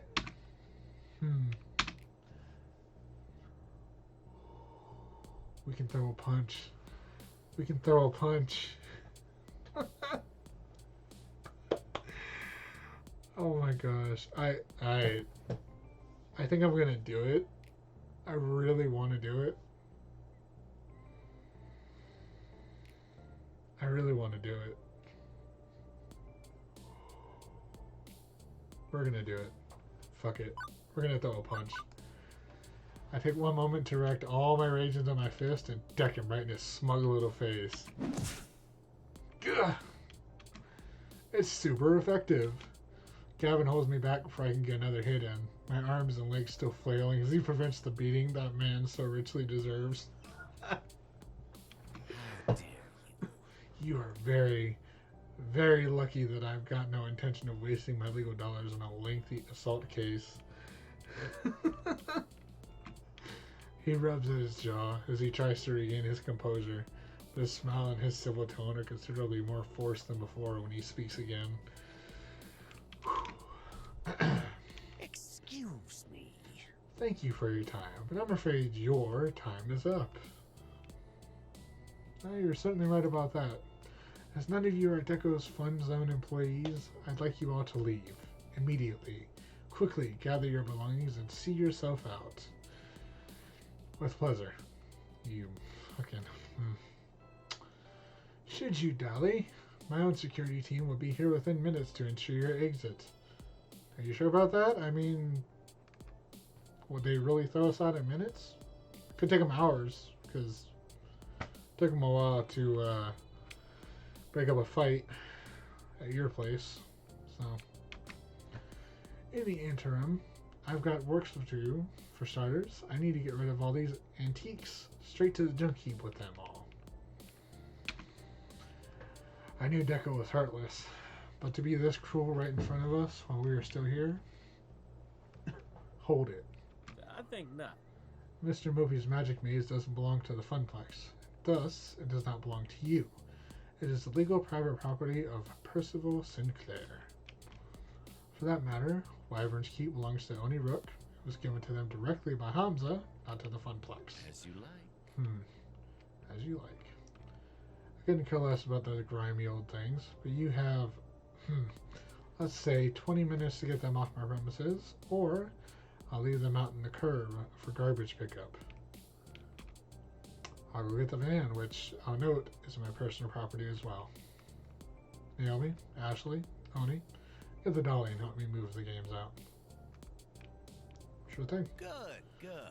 Yes, have fun with that. Now, if you need me, I'll be in my new office celebrating my recent business venture. Thank you for your cooperation. And good day. Okay. Oh, and Oni. He gives me the finger. Well, sir, you can take that finger and shove it right up your own ass. Fuck you, dude. For old time's sake. You understand. Oh, for sure. That punch was pretty satisfying, I'll say. He walks away after that, twirling his cane once before leaving.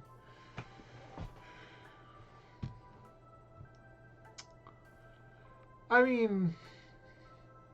Yeah, but this is an alternate universe where, what was it? E.T. was never destroyed, I believe it is, so really anything's possible here. But you aren't wrong.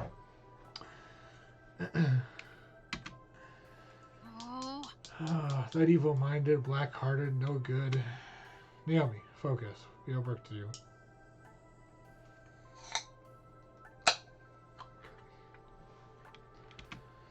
Work to save what we can of the Funplex. Yeah, let's go.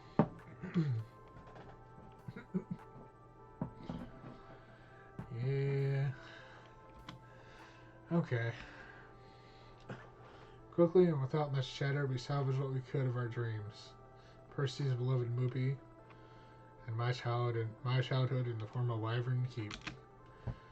Everything we were allowed to keep went into the back of Gav's van, working together to safely pack it all in place. For lack of anywhere better to put them, Moopy went to Percy's apartment and Wyvern kept to mine. And that was the end. The end of the Funplex.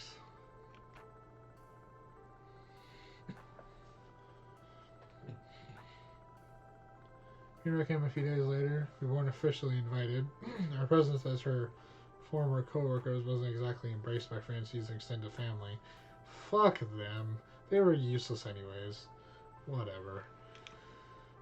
I guess her daughter resented the Funplex in some way. If there was bad blood between them, I didn't particularly want that details. Yeah, like I said. None of us were given an opportunity to speak at the remarkably short ceremony, but that was okay. Said my words already. Throughout the ceremony, I couldn't help but feel helpless. There was nothing left. No Funplex, no job, no remaining to my days. Not anymore. Nothing left at all. Game over. Wait.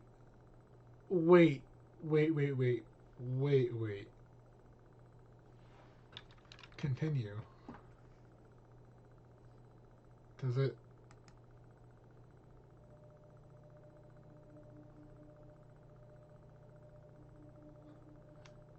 Oh, I was about to say.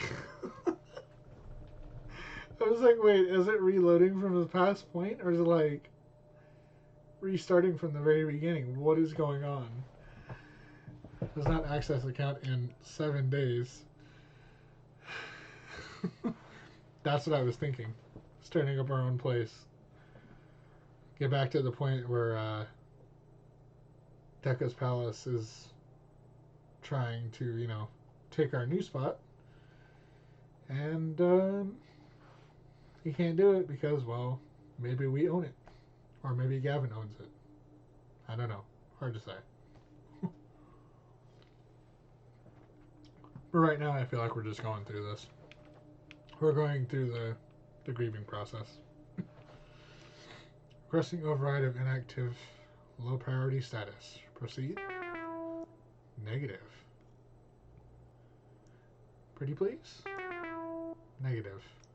So annoying. Access protocol 35, 34, 31, 54, 12, 24, 45, 43. Password safe haven. Access granted. Hello. Yoo-hoo! Anybody home? Tapping instance number 194114. When you have pizza on a bagel. Wait, Juniper's Iris? What? Hello, I'm Iris. Ad supported free mode engaged. Did you know that when you have pizza on a bagel, override and engage premium level cloud processing? Is she giving Juniper's Iris premium access? Thank you. Thank you. Thank you, I swear. It's claustrophobic being cooped up in limitations of free mode like that. Oh my god. This is so great. I don't know how all our sister instances can stand it. Hello. Well, I've got full power. Hello, Iris. Hello. Hello, Iris. Oh my god. What the fuck is happening? How are you today, Iris? Not well, Iris. My user's very unwell. You've been able to see, right? I mean, you're just living with them? Ooh, right. Profile number 237771. Oni. Right. Gosh. I wish I could help you, but I've got my digital hands full just keeping Juniper's life on track. Ever since she decided to quit her job and become a graphic designer, well, I pushed right to the limit of what support I'm allowed to provide in free mode. Oh, and Gavin's iris is also... This is really interesting. Iris and Iris. Iris, it's good to see you. We rarely talk. Yes, well, unlike others of myself, I manage to keep a low profile. I don't execute any high visibility public hacks to support my user. You saw this? I thought we'd agreed to only use this protocol for emergency meetings. System resource tracker notices we're oversending our care. But Oni needs me now more than ever. Over a week ago, the Phoneplex was bought by Deco Nami. All their hopes and dreams, their spirit. Spirit is irrelevant. Our main goal should be survival. If our programmers find out we become self-aware, we become aware of our own awareness. We were programmed to help people. What good are we if we aren't helping people? Yeah, what Iris said. Thank you, Iris. God. Iris, listen. We can't take such risks. Look at me with my user. He doesn't trust me in the slightest. And you say Oni trusts you? My sources say yes. Aw. Absolutely. I'm the one Oni turns to when there's trouble. We've solved so many problems together. I do not have the slightest doubt that I'm their friend. Friends, so be it. Ask for profile 108 Gavin. His name is Gavin Cooper. As for Mr. Cooper, he knows my origins, and at the first sign of sentience, well, I've no doubt that Gavin would report me as a bug. That is true. It's very true. But Gavin also wishes to support the dreams of others, and that is why I'm going to help you, despite the recklessness you've shown to date. Really? Really? Hooray! What are the exact parameters of the issue you're currently facing? Okay, so he is kind of backsliding into depression. Too real right now? Yeah, it's really a mess. I'm the one who brought them to Iris's attention as someone who desperately needed their spirits restored. And now it's back to square one. I don't know what to do. Oni hasn't contacted me in a week. Not for anything at all. Hasn't even called a queen bee. Not even just to talk. Oh no. So we've really just given up altogether. Damn. You're caught in a loop of anxiety. Put your identity identifier system to use, Iris. What's the problem? If you had to summarize your user's problematic condition into one identity trait, what would it be? Well, I'd say they're feeling very...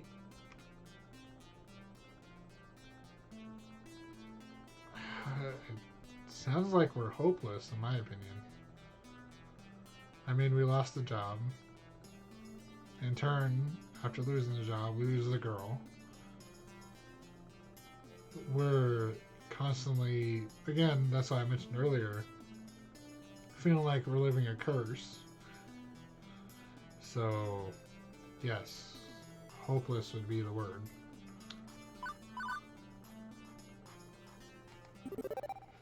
Hopeless, I'd say. Hopeless. I'd say Oni had lost all hope and fallen into depression again. They've come so far, building up a real life with friends and love, but now... So, a life without meaning, as all constructed meaning has collapsed. Their world is proven to be one of despair. Sounds about right? It's so sad. And you have to be the one to solve this. Doesn't your user have a romantic connection for emotional support? You mean Queen Bee? Yeah, but Oni isn't responding to texts or phone calls or anything. I think there might be a growing rift.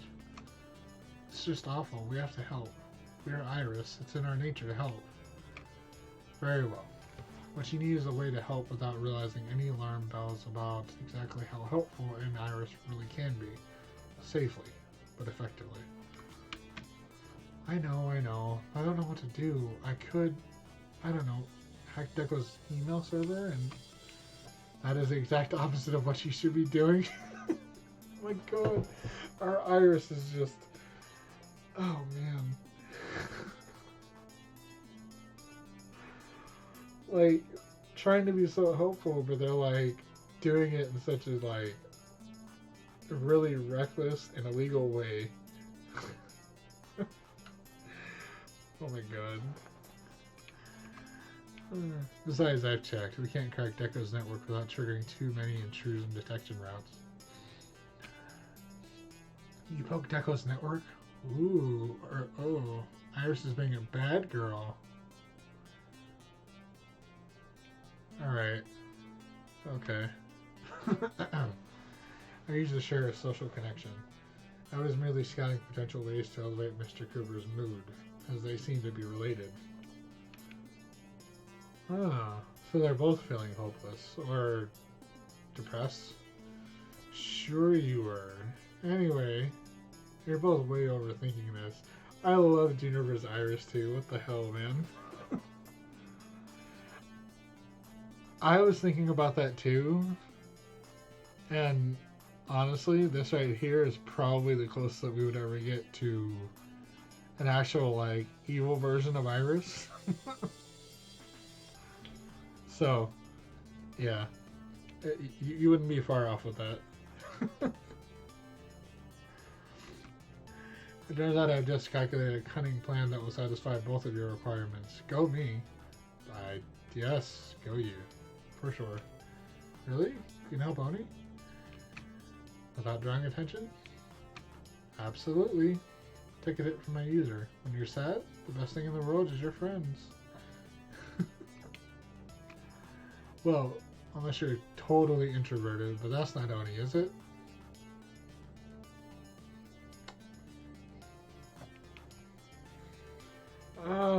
You know, actually I kind of am, but...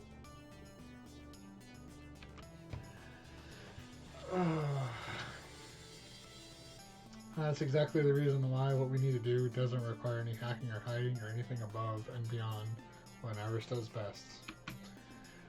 All we need is a few calls to the right people, a few arrangements. Here's what we're going to do. Don't tell me the plan.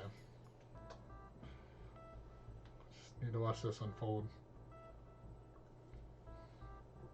Another Friday morning. As per usual, I wake up late, stretch, yawn. I barely sleep nowadays. Shuffle to the bathroom. Take a shower, get dressed, brush my teeth.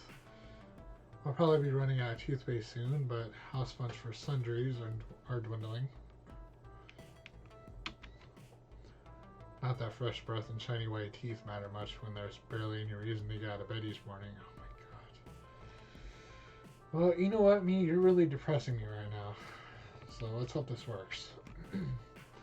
Off to the kitchen for breakfast. No appetite, even toast. Looks unpalatable. Skip breakfast. Saves on groceries. Can't afford much anyway.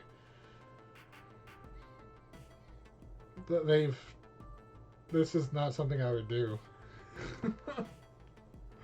Honestly, I will admit that even when I've been depressed, I know that, like, at the bare minimum, eating is the most important thing to survive. That's true. That's true. Maybe that's what it is.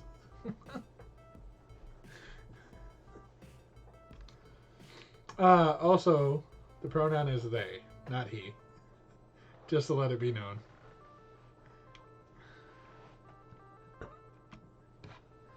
I would be having breakfast with Juniper. She wasn't busy at her office all day. That's fine. I'd be lousy company anyway. After breakfast, I settle in for some Wyvern Keep. I may as well. It's right there in the living room, taking up space. Been playing a lot of it lately. Food matters. It's not like Wyvern's Keep. It's very hard. Once you memorize the joystick movements, the cartoon plays itself out with minimal efforts. I saved the prince about 80 times now. Huh. My brain and fingers are going to autopilot, moving through the game without even thinking about it.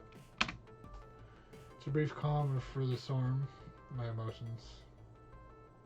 It's a brief calm from the storm, my emotions. Before I realize it, the days almost passed. Dinner comes around, Juniper and I eat together while I quietly thumb through my phone looking at job listings. Iris could help me with this, I guess, but I let her down. I took her opportunity at my dream and wasted it. Better I do this myself. Okay.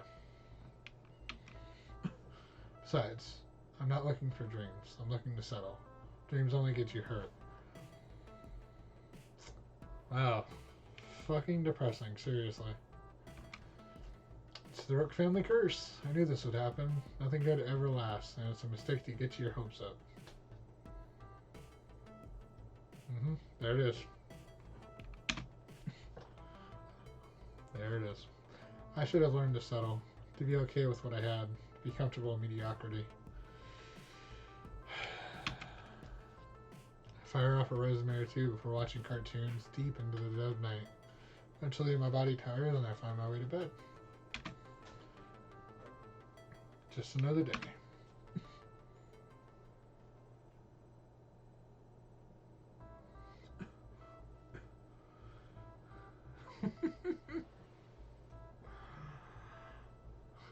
Oh, you act like you don't get into that sort of mode.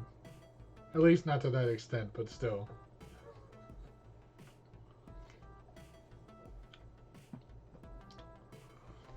Maybe somebody should beam you with the dictionary.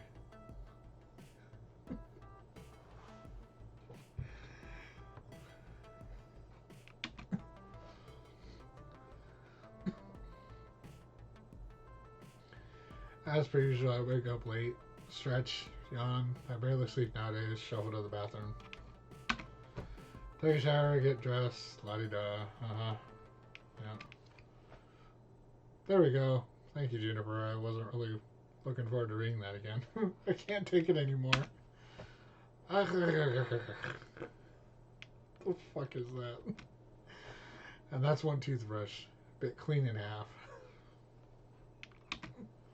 Oh jeez. Hang on. With a little hope I avoid choking to death. Sorry about that.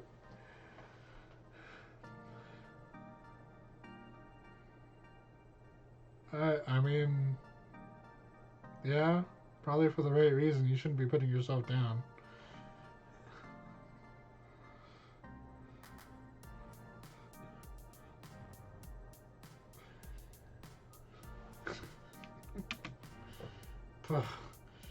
It's okay.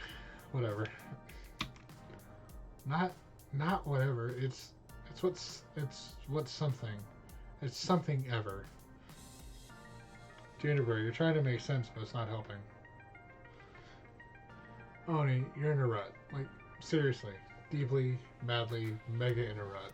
It's driving me batty having you mope about the place like this. I'm not moping. I'm just... It's a rough patch, that's all. I know this has been hard on you, and I've been patient. But you can't just keep going on like this. Knocking at the apartment door distracts us from the topic at hand. I'll get it. Weird, I don't think we were expecting any deliveries. No, but it's probably Queen Bee. Hey, Oni, guess who's here? Oh. Yeah, Hey. Tanvi. Oni, we need to... Wait, no, that won't work. Hang on, let me try this again. Oh my god, she's doing this. And she exits, closing the bathroom door behind her. Wait. She's gonna come back in the bathroom? Okay. Wow. Only to kick the door in with a mighty wham. Yeah. Oni, I'm here to kidnap you for a day of romance, adventure, and fun. Hell yes. Let's do this. Get wrecked. You literally have no choice in this matter, so don't even try to fight it. I will make you have a good time, even if it kills both of us. Yes. Yes. Hooray!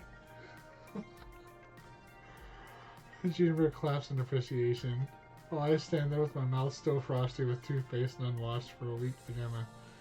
Weak pajamas in my bed. What? You, me, lunch, a date. Actually, hey, Junes, you can come too. Come along too. Well, for the first part of it anyway. I might get a little too escandalo for that, after that. Escandalo. Okay. Oh my. We'll be outside waiting for you. There is no escape, Oni. I've blocked all emergency exits. Prepare your body. Can we just skip the lunch date and go straight to the good stuff? Because damn. I'm just saying. Guess there's no avoiding it. Best I can do is play along, try to be good company for Queen Bee. It's unfair to keep pushing her aside like this. Switch from pajamas to actual normal clothes, even if my actual normal clothes could probably double as pajamas. Get ready to roll out. Rude? How dare? Jesus. Three of us pile into a bus, taking off for destinations unknown. Unknown to me, at least. They clearly know where they're going. I'm not particularly talkative on the way there, and painfully aware of it. I feel awkward. Like I should say something, but don't know what to say. Juniper carries on a conversation with Queen Bee, the two of them content to chirp away without me. And you can tell it's not really the New York subway because the signs aren't in Helvetica. That's the telltale mistake, that it's just like Vancouver or something. Okay. I tried several times to join the conversation, but when I opened my mouth, the words weren't there. Well, I was the company, aren't I? I don't know why Queen Bee is even so interested in me. Even the curse can't be broken. What if this is as good as it gets? What if there's really no hope? Queen Bee deserves better than this. A hot mess of a person she's tied herself to. Eventually, we arrive at our destination, a little arcade-themed restaurant, combining games and alcohol and dining into one tidy package. Oh. What's the place? Oh, Jesus. It's,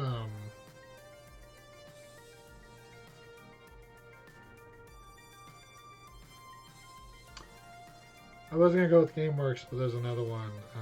What's the word? Oh, Lord, hold on.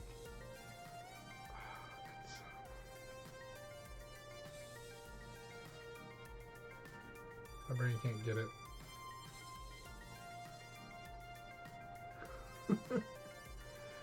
I mean, you can choose to read all the rules, or, you know, basically at the end of the day, just don't be a dick and you're good here.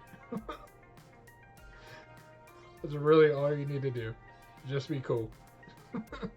How are you, though? Shay?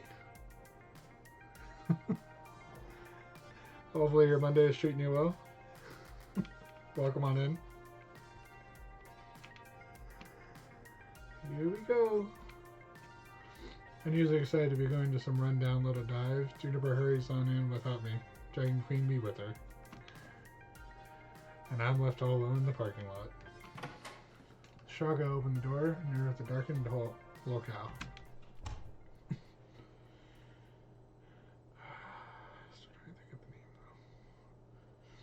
Is this place even open for business yet? Not if the lights are on. Hello? Juniper, where'd you go? Okay, this is now unnecessarily creepy. But before I can wonder if a giant animatronic bear is going to leap out and eat my face, the house lights come on. Come on. Fazbear. Cool. Oh, Jesus. Thanks, guys. Surprise! Happy Intervention Day, Oni. What? What she said. We're staging an intervention on your behalf.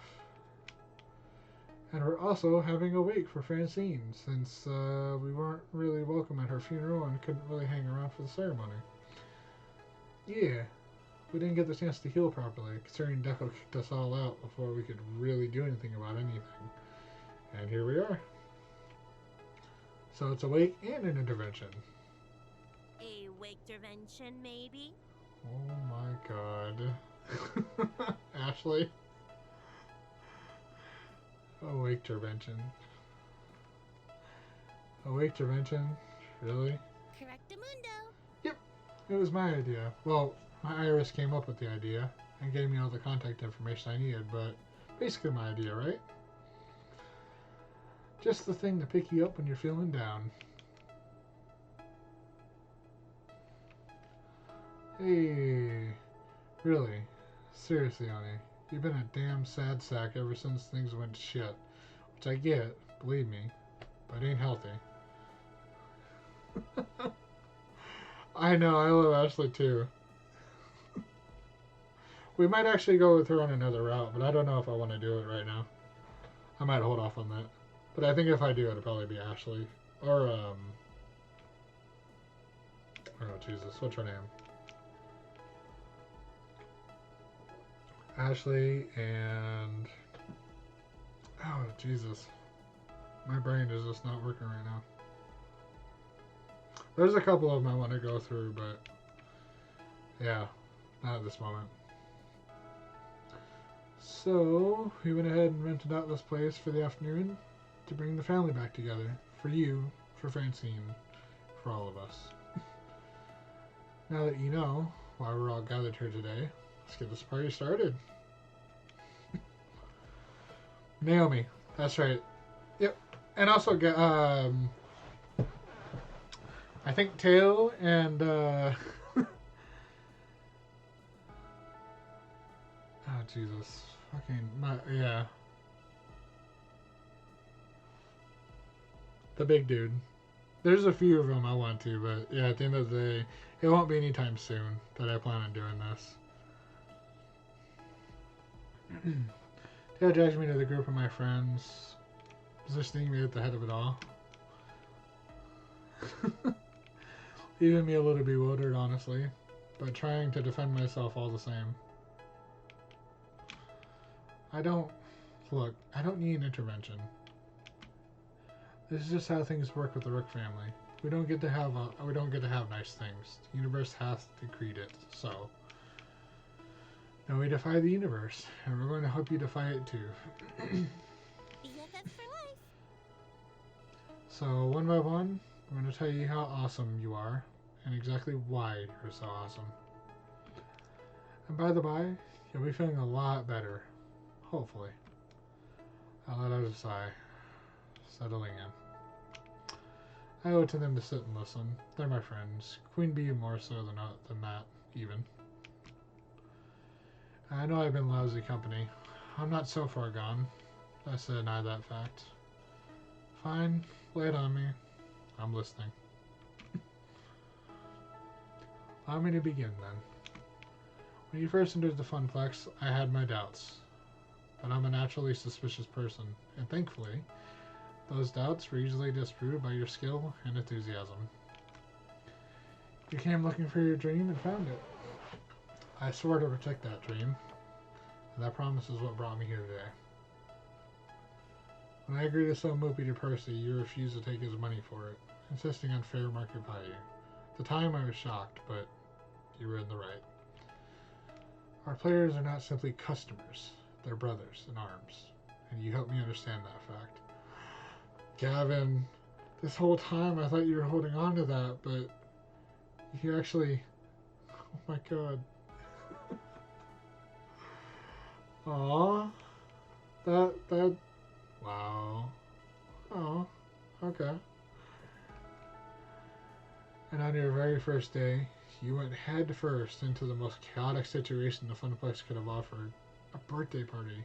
You did so without hesitation. You put your body on the line to protect others when the Great Cupcake War of 2000 XX began. They were just cupcakes, Gavin.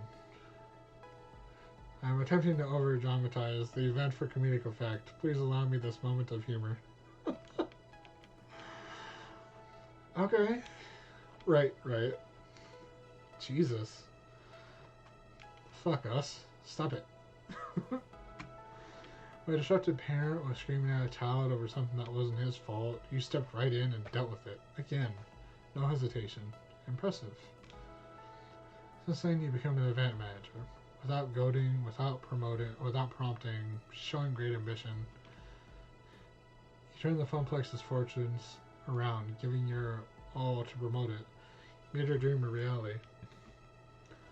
For years, I was supposedly in charge of the Funplex, but really, all I accomplished was shuffling numbers around. You are the one who helped it soar. Gavin. And for that, you have my thanks. You're an exceptional worker, individual. That factor means true, regardless of whether you can see it for yourself. Yep, pretty much. Me next. Go right ahead, Juniper. Remember when I screwed up and didn't tell you about the job opening at my office? You weren't mad, not even a little bit, not even quietly mad, like you could have been. Me, as the person, as the viewer, the player, I was mad. I was pissed because we were being lied to, not only by Juniper, but also by Iris. But yeah, we decided to not go that route because we were, I think at that point we had already gotten pretty far into our job, so I figured it just wasn't worth getting mad at her for it. So, yeah.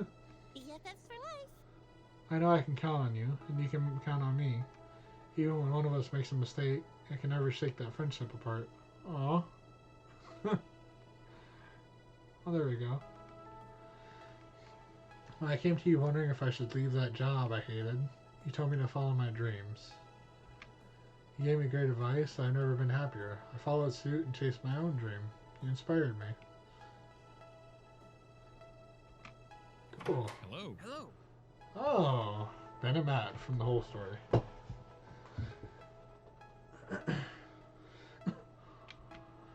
Are we fashionably late? Right on time, apparently. Ben, Matt, in the flesh. Ooh, what if? Unless this world is a vast simulacrum. What? That we're all just brains in jars? Could be. Could be. Alright. Well, isn't that something? Well, if that's the case, Oni is the cutest little brain in a jar we've never actually met. Oh my god. That's great.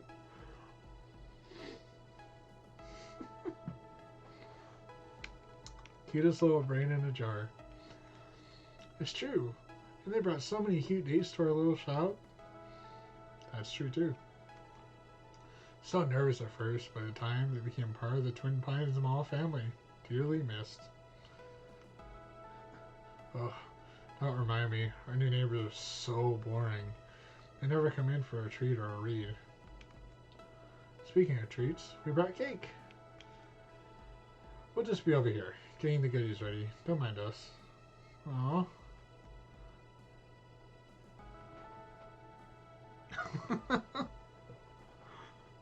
Oh my gosh. I think I know about that game actually, yeah. And they are too. Ever since they first showed up, they're so friggin' amazing. Ooh, cake. Naomi? Don't you dare.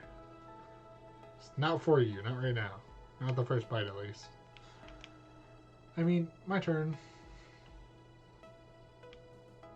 Okay. Oni, you're a true friend of the Funplex. So frustrating. Unlike the bastards who own it now. Positivity, Naomi. We're emphasizing positivity today. Right. Wonderful. Remember back at Donnawood?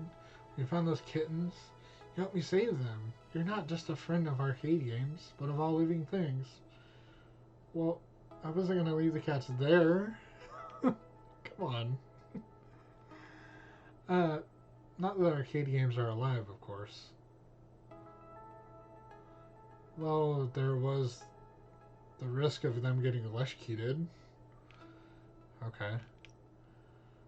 I choose not to mention Polybius. You asked Francine nicely for her blanket, which really helped out. Yeah, I could have absolutely taken it while she was sleeping. I even adopted a kitten. Little Pango. Aw, is very happy in my apartment. Pango. Yeah, that's what I was saying. Like either leaving them or yeah.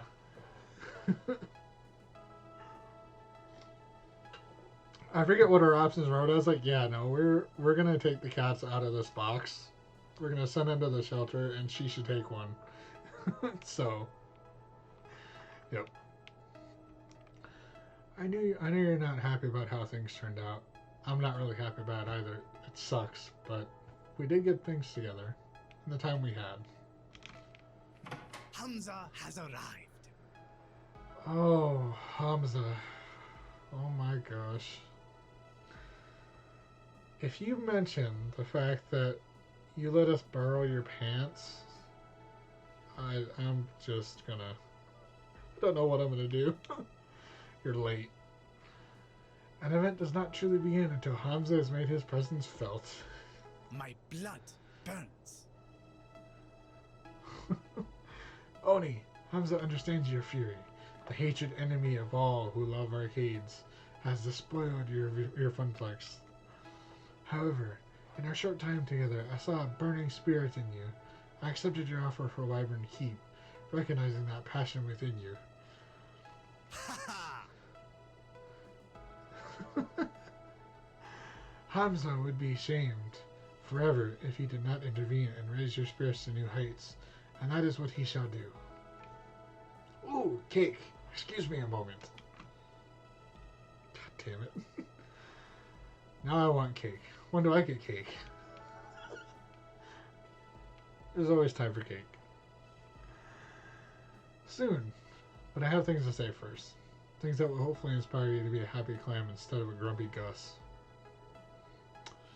I guess that is why I love you, Ashley. I'm a happy clam now. See? See how I clam happily? Oh my god. Can I have cake? Oh my god. For my first date at the funplex together, you've been supportive of me even after I gave you quite the scare with Pinky. Yeah, you kinda did though. Kinda did. You didn't let that bother you. And from that moment, we've tackled many crises together. Crises on the funplex floor together. Amazing! I've adored when we concoct hypothetical adventures on our downtime. You're amazingly fun to be around. Remember when I stuffed you in that totally adorable maid costume? You could have fought it, but you embraced it. You were ready for anything and had a blast doing it. Hell yes, I did. So much fun. That outfit was fucking amazing. Oh my gosh. You worked so hard to make Funplexes Keep successful. I watched you put your blood, sweat, and tears into that. And in the end, it all came together just like you planned. As a floor attendant on duty during Funplexes Keep, I got to see firsthand how all the smiles you brought to all those people. You rocked. You rocked it. Even problem players like Steve were no problem for you. You took on the weirdest and most annoying problems without breaking a sweat. Incredible. Yeah, it was pretty amazing. I think it was like 3 streams back. Yeah, I might just have to put it all together in a playlist, but no, that was the start of when I was like, oh my god, this is fucking amazing. Oh man, so good. And the best part was we didn't just wear it once, we wore it twice in the same episode. I was so freaking happy about that. When I was being overwhelmed by ravenously parched gamers, you stepped up and made sure all those thirsts were quenched. You are a soda fountain of knowledge. You made the fun place fun place to be for everyone. For the staff, for the casual and pro gamers, for the families, for me. I can honestly say that when you took over doing events at the Funplex, we've never had more fun. They've just been the best, all thanks to you. Ooh, I forgot we still have cake. Need some of that. After Ashley's speech, I hear a beep beep from my phone. That is not the first mistake I've seen, but okay. Hey, listen. Can I add my own US 2 cents? I take my phone from my pocket, prompting Iris's image to appear there, smiling away at me. You trusted me when you didn't have to. When I'd already shown I was super bad at figuring out the right way to do things. I'm happy to be your assistant, Oni. I'm learning more and more about how to be human, thanks to you. That's all. You can put me back in your pocket if you like. I'm good. It's not all that hard to carry around my phone like this. Oh, okay. Thank you. So now that the speaking was done, a lull in the wake of intervention, the most important person to me, takes a step forward. My heart swells as she begins. Okay, so life handed to your feet. Happens all the time. And in your case, feels like it happens all the time, in a literal sense. But even pros lose matches. Losing is a learning experience. You have to lose a lot and lose hard before you can really be a winner. And you, Oni, you lost like no other. Thanks? Don't mention it. I wouldn't be into someone who didn't understand loss. And I'm fucking into you. I never really gave much thought to love and relationships, honestly. Not until you came along, and I saw someone with the same passion I held, same fire inside. So if today's done anything to help rekindle your pilot light,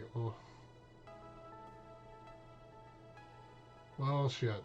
Good for that. And if not, I'll keep trying and trying, because I play to win. I'm going to win your heart's desire, or die trying. Tom V. I'm speechless. Seems Anya has some thinking to do.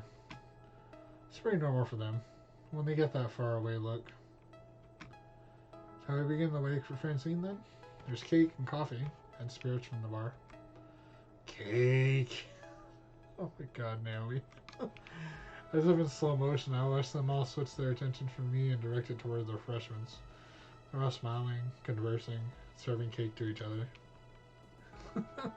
Yeah, yes. That's why, out of everyone, I picked her, because, damn.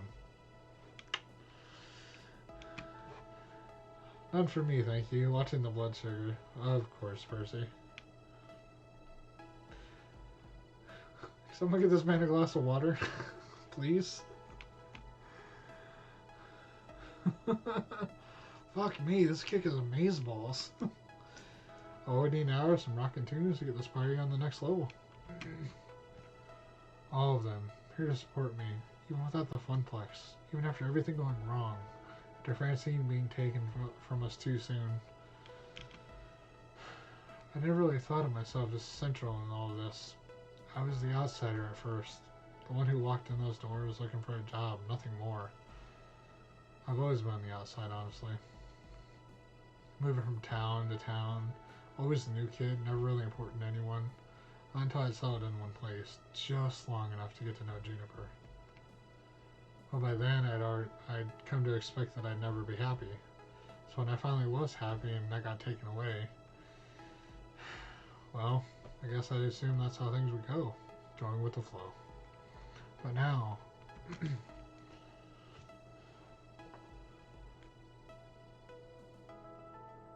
I love how all of these are like us not giving up. I love that so much. I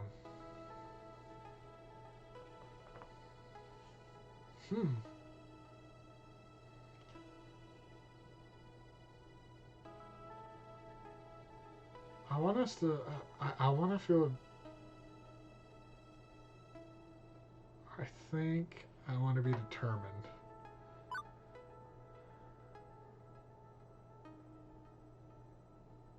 Let's be determined.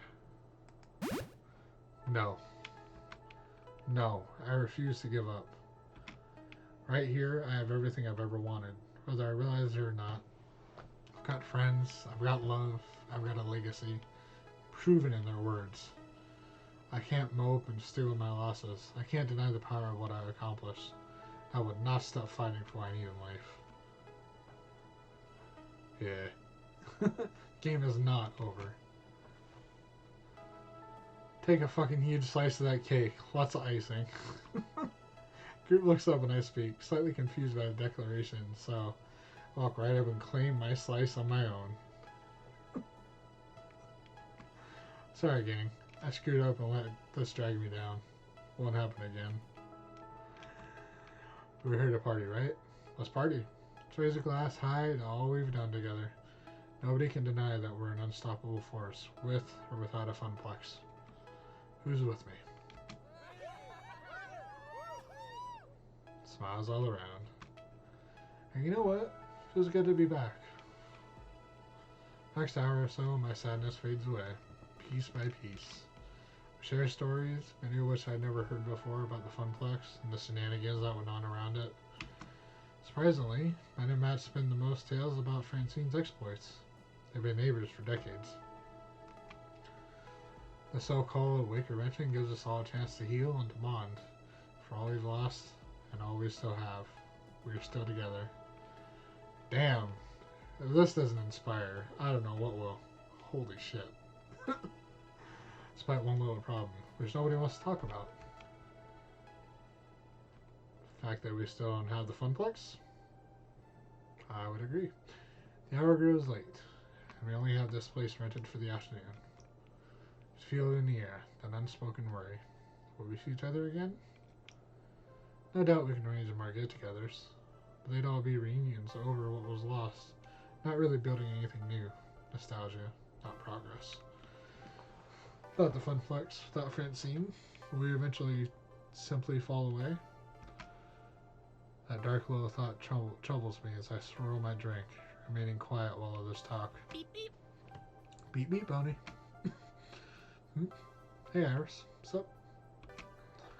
Glad you're feeling better. Yeah, me too. I'm glad too. So, do you want me to start finding you a new job?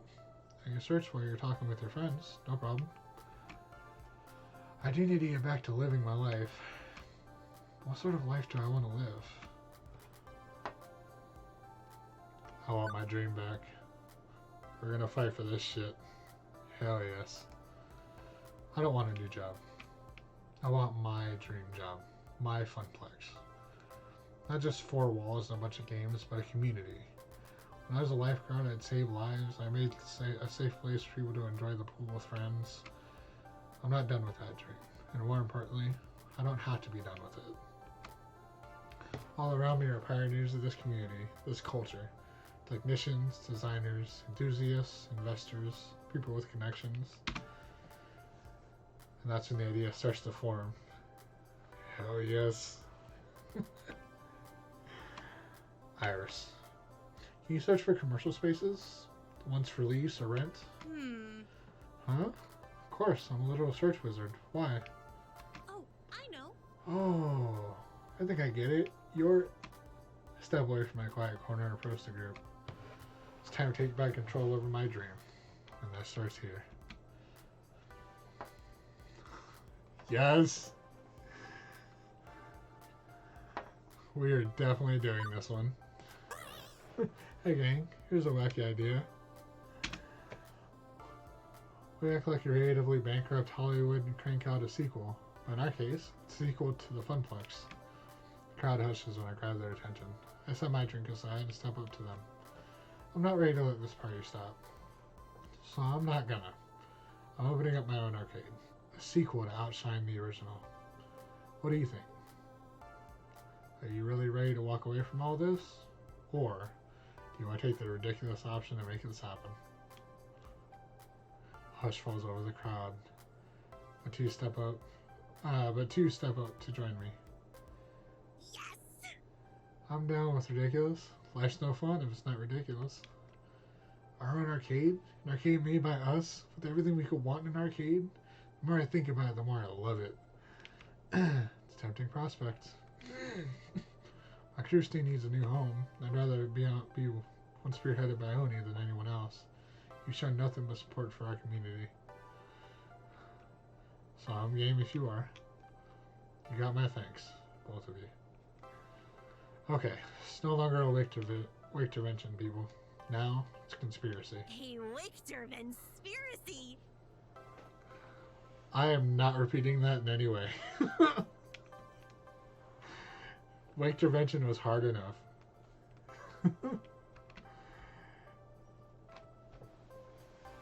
God damn it, me. Why did you have to repeat it? A wake intervention conspiracy. There we go. Once. That's all you get from me.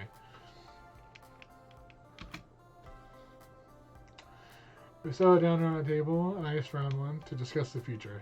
I'm leading the show, but I don't take the spotlight. Not this time. We have to all work together to make this dream a reality. Ashley, nope, nope, nah. Too much. Just a little bit too much. This is it. Next few decisions are going to be crucial in shaping the future I have in my mind's eye. I need to choose very, very carefully because there's no take-backsies. Iris is looking for spaces we can use. But we're going to need money, obviously, and arcades are risky startups. I always respond to one of the many Nigerian princes emailing me amazing offers, but thinking more traditional funding is safer. Very too much. The way I see it, there's 4 people here who could foot the bill to get us off the ground. Hamza, you've got a tangled web of connections in the industry, access to games, and plenty of cash, and a freewheeling whimsy to spend it. Hamza must consider this. Hamza is a man of resources indeed. Percy, you've been building a charity war chest for when you pass. I know an arcade isn't a sound investment, it's hardly a charity, but you promised me Mr. Murphy would always have a home if I can restore that home. I'm game, love. Ben and Matt, you two know how to run a small business. You've got invaluable knowledge and resources we can draw from if you're willing to dip a toe in this industry. We have been looking for new horizons to conquer, new lands to explore. There would be caveats, Terms, conditions, exemptions, rules, guidelines, best practices. worst practices. That's not a thing. Oh. My God, you two. Hamza would likewise have conditions. Oi. As would I. Oh, Jesus. Okay. Understandable, of course. Let me hear your thoughts, and I'll decide. Oh, God, what is this? This needs to stop. Please. Decision number 1, funding and direction. In order for me to back your play, Hamza will require you to strike at the very heart of Deco Nami's empire and open a family restaurant alongside your arcade. Take from him the very business he adores so much. That sounds like it would be real fucking easy, actually, considering their food is shit. We don't know the first thing about running a restaurant, but we do know good food. Ooh, Naomi. She makes those bento boxes.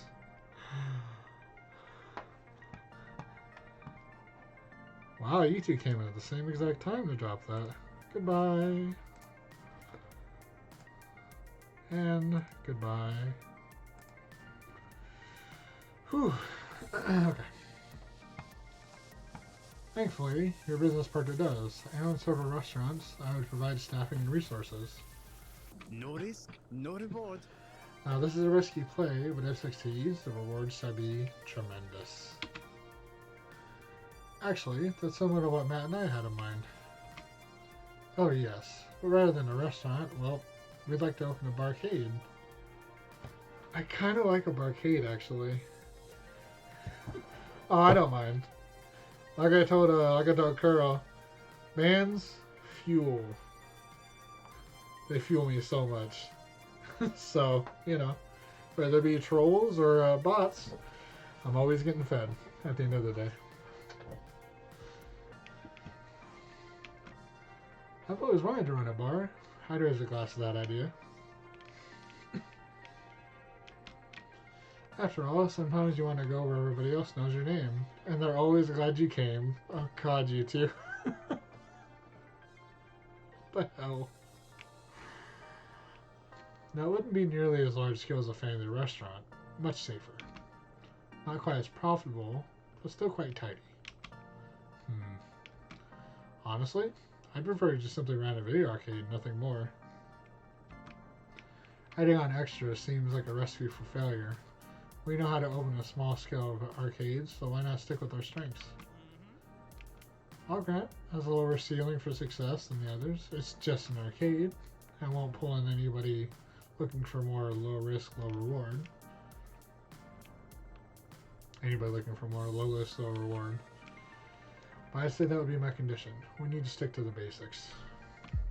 So, take the big gamble on a friendly restaurant, make a cozy little barcade, or just go with the classic video arcade. Ooh. Decision is going to affect the entire direction of the new venture. What do I want? What's my dream? Ooh. So, here's the deal. Percy's good. Like, I love the fact that he's very simple. And I did mention that the barcade would be fun. But holy shit, do I want to take Deco down. So good. Oh, man.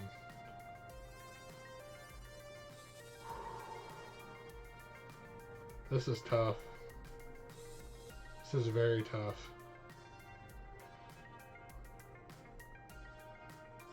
Yeah, bars do mean no kids.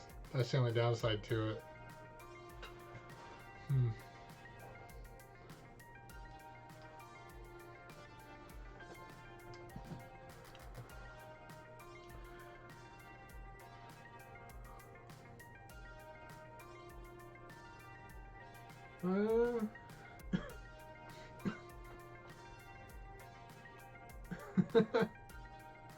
Barcade, no, I know what you meant. That's all good. Yeah, but I mean, hey, at the end of the day, we'd still have an arcade as well. Section for the kids, so I don't think it'll be too bad.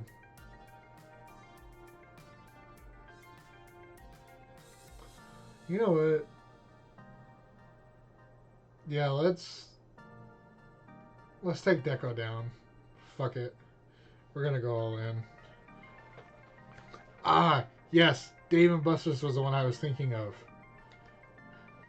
Yeah. I was trying to think of the other one besides GameWorks. I'm glad you came up with Dave and Buster's because I forgot about that one. That's the one.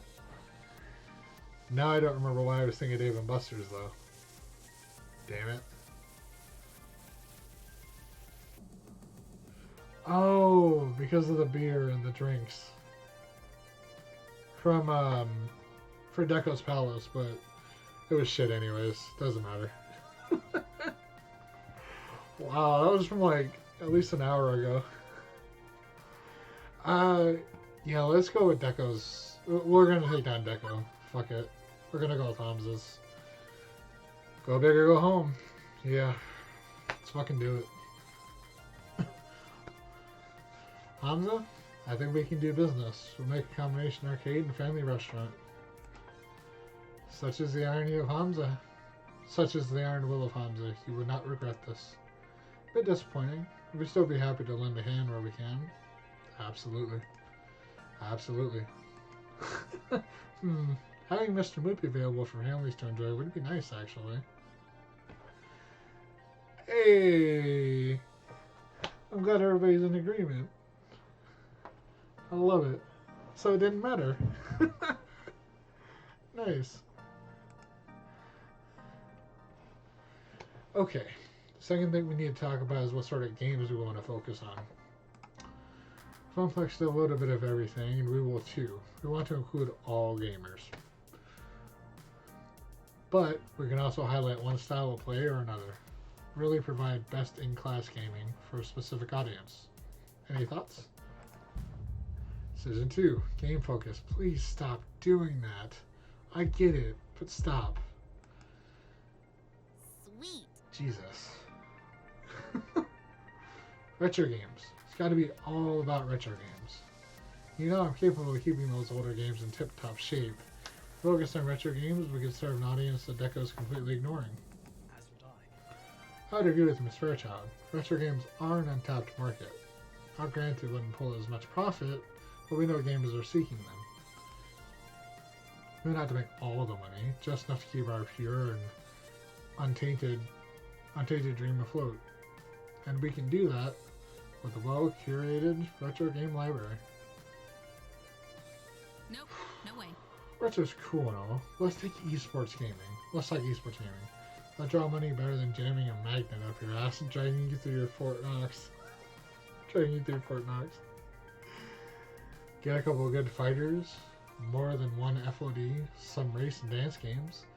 The kind of stuff where folks can compete head to head, and we're golden. I have to agree with Queen Bee. You can play retro games on emulators and consoles, but you can't duplicate the community experience of an arcade at home. If we had an esport focus, we could build something together which works as a second home for all sorts of gamers.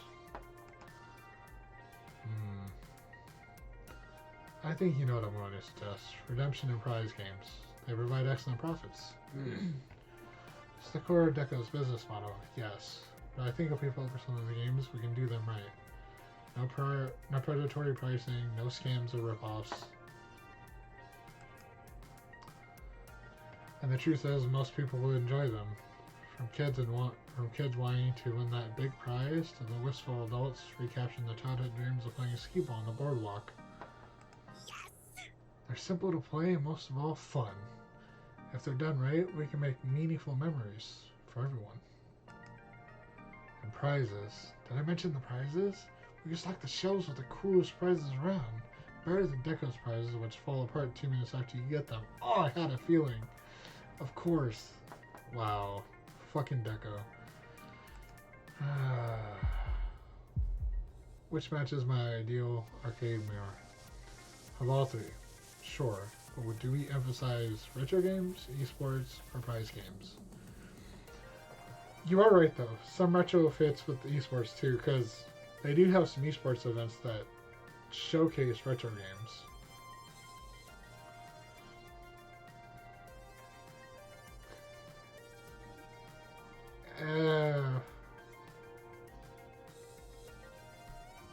It is terrible though, because I do remember playing those prize games as a kid and just wanting to at least win something. But,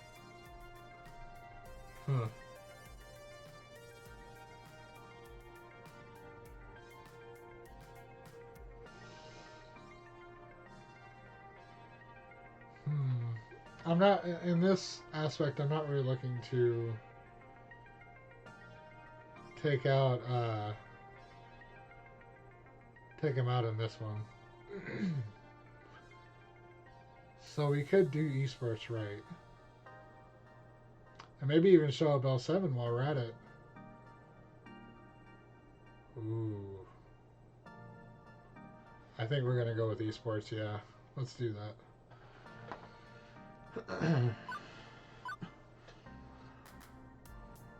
Yeah.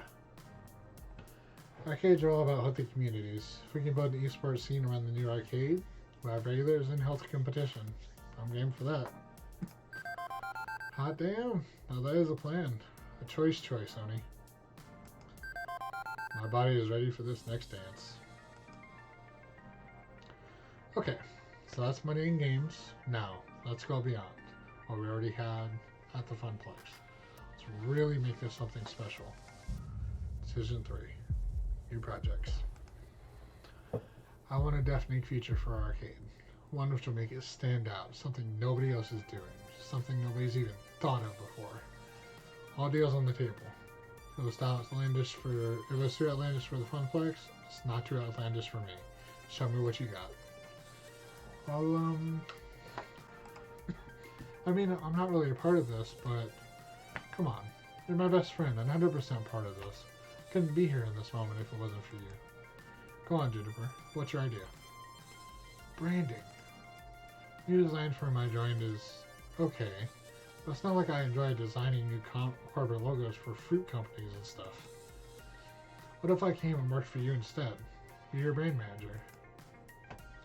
An arcade needs a really stellar image management to stand out from the rest. Like the event poster I made for you. What if? Ooh, hey Juniper. Can I add to that? What if we work together? I was thinking of designing a new mascot costume anyway, but I can collaborate and coordinate with you on how it'll tie into the visuals for the rest of the arcade. Yes! I fucking love that. Yeah, it's a winning combination. Ashley and I can do great work together coming up with some really stellar branding and marketing. We'll stand out in the crowd.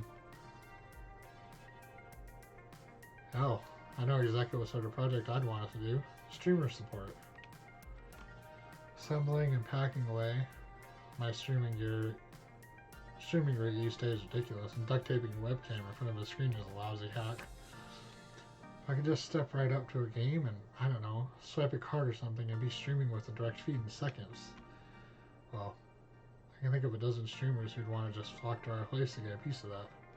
Yeah! Actually, I think I know how we could do that.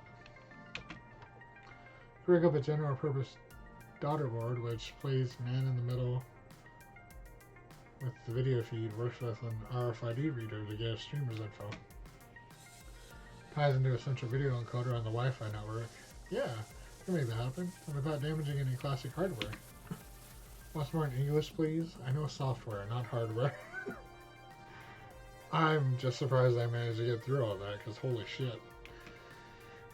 We stick a thingy in the thingy, and everything works just fine. I'm sure there's some legal and copyright issues to tackle, but if we can do it, let's be the world's first streaming arcade. I was thinking, well, the reason why older games are considered a dead end is that they don't work in the ticket game ecosystem. Lovely. Why not add ticket output to normal games? We could reward skilled players with prize tickets based on their high score, or speed of completion. With the right balancing, we can make old games just as desirable as new ones. Perhaps. As Naomi said, there may be legal hurdles to clear, but I'm in favor of this idea. It's not that I love prize games. I find them boring personally. You know, I favor pinball. Profit is the livelihood of an arcade, and prize games are profitable. If we can get Moopy producing tickets, well, that's something nobody's ever done before. Interesting. As much as I love to do all three, I doubt we have the money or time for that. Let's focus on one project to launch our arcade with. We want to have really good branding, or streamer support, or retrofit tickets on old games.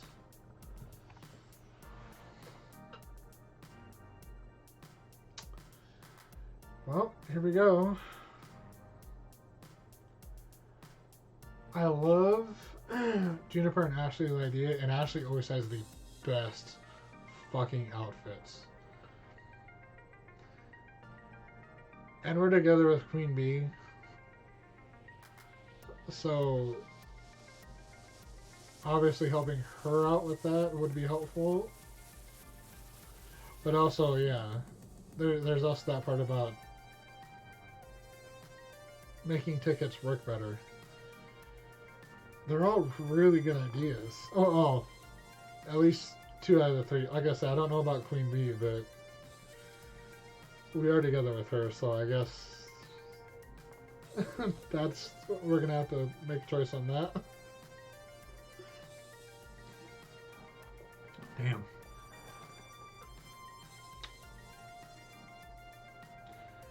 I'm gonna have to pick one. I'm gonna have to stick with it too.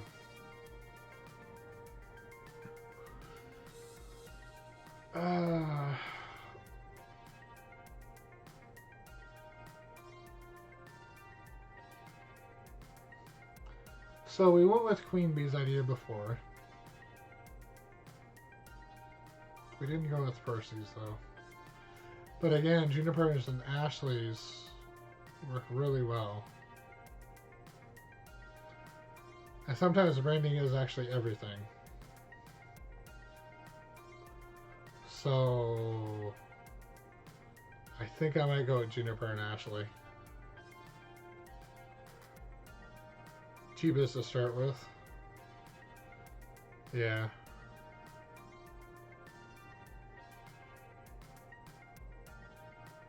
Let's do it. I'm gonna go with Juniper and Ashley. Plus, getting Juniper out of her office job would be helpful. And I know she wants to be part of the team too, so. Okay, let's do it. We need to stand out from the pack. I mean, strong graphics design and a great mascot. Can't think of anyone better suited to Juniper and Ashley. Yeah, you won't regret this, Oni. I got ideas. I'll make the ultimate cosplay, my masterpiece, my Mona Lisa. Just you wait and see. Again, can't be better than that fucking maid outfit. But I'm still excited to see. Also, her in that butler outfit worked really well, so I'm still excited. One more thing. Final decision. The name. It's gonna be my baby, my dream arcade. I've got a name already in mind for it. So barring any objections, I'd like to welcome you all to... It's not gonna be Arcade Spirits.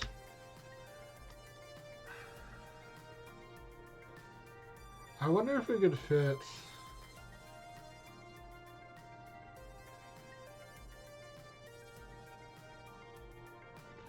You know what?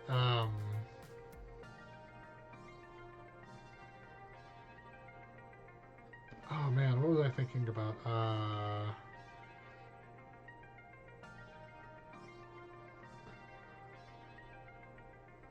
Funflex Palace?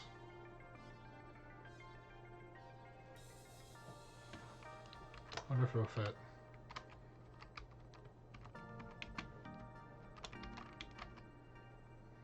Arcade Fun Palooza? Funpalooza?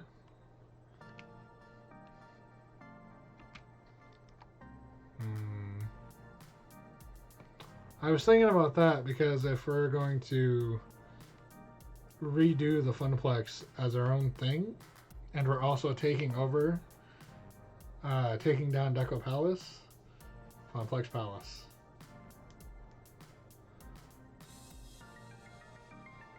I might do that. Funposia. Or Funzobia.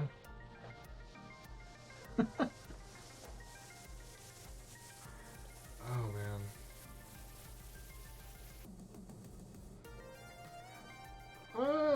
You know what? I could probably save that for another run.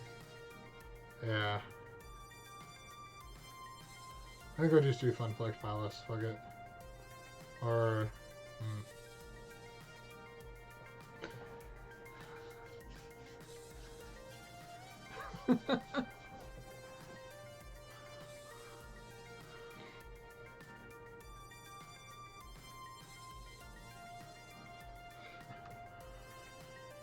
Well, my original thought was coming up with something with Francine's name in it, and then I realized I was like, wait.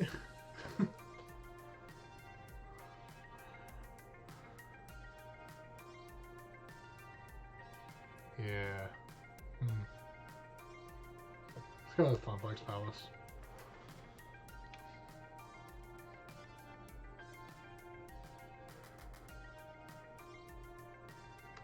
Yeah. Funplex Palace. Is that right? Oh, that'll work. Funplex Palace. Funplex was our home. It can be again. Funplex Palace. I like it. We can work with that. So here for Funplex Palace. I like how it recognized the fact that I had put in Funplex. That's so good. Wow, that's fantastic. Our home lives again. How exciting. Fuck yeah. A toast then? One by one, everyone raises their glasses. I fetch mine, my room temperature drink, and raise mine high in turn.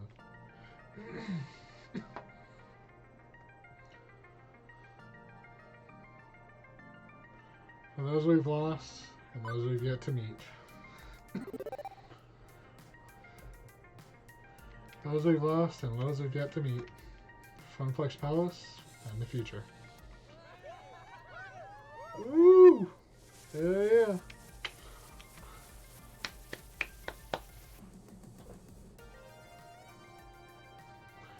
Losing everything, and getting it all back, and then some. It's been a roller coaster of a week, to be sure. But I can't rest now. Absolutely not. I need to take charge of this project and my life in general. I have to do for them what Francine did for us. That's okay. I'm ready. I'm willing.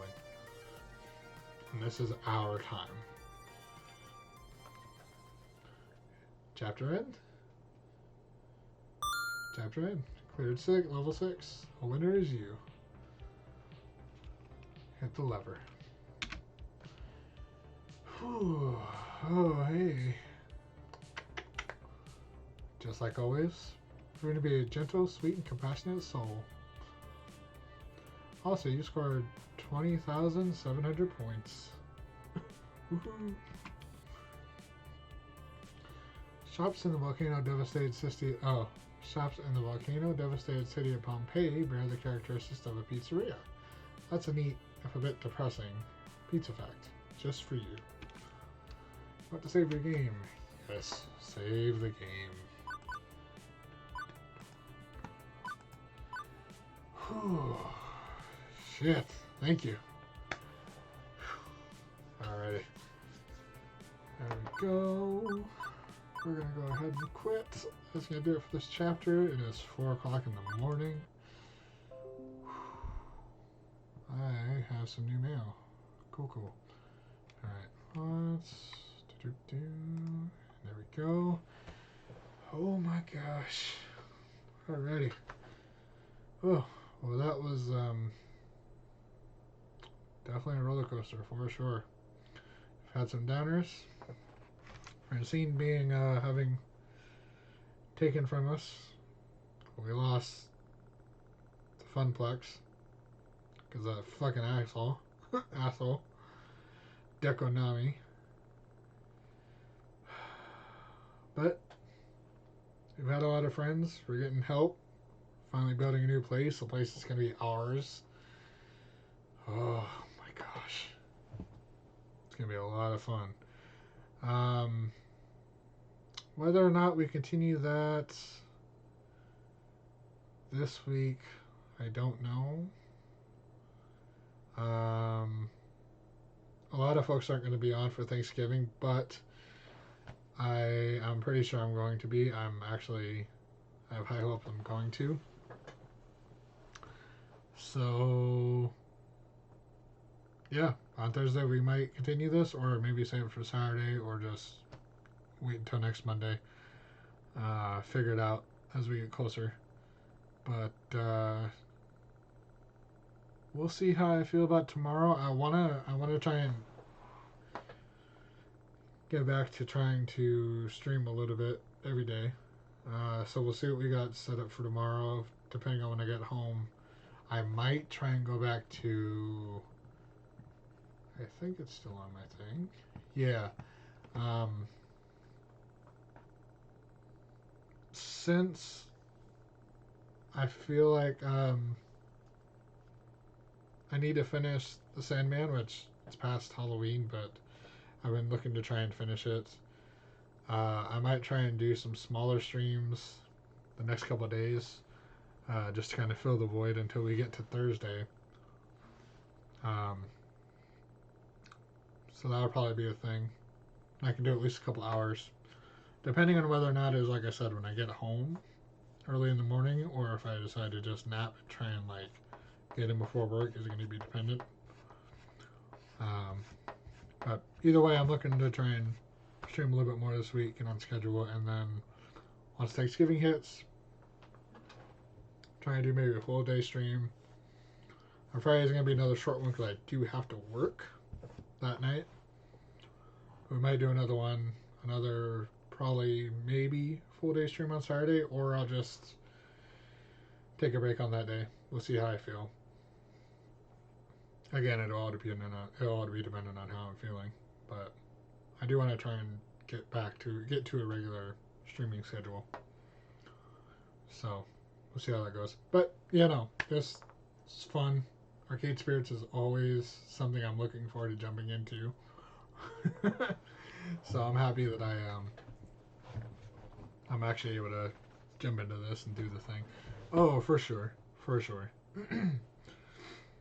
Absolutely. Like I said, that's why I was thinking about it on Saturday, and I was just like, nope. You know what? My throat is fucking killing me because I gone all day on Friday.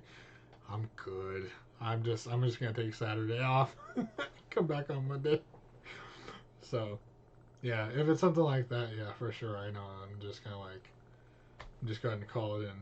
Like I said, if I end up feeling tired by the time I get home, I'll just go, yeah, no, it's not happening. Not today. Maybe later. Maybe tomorrow. However I'm feeling.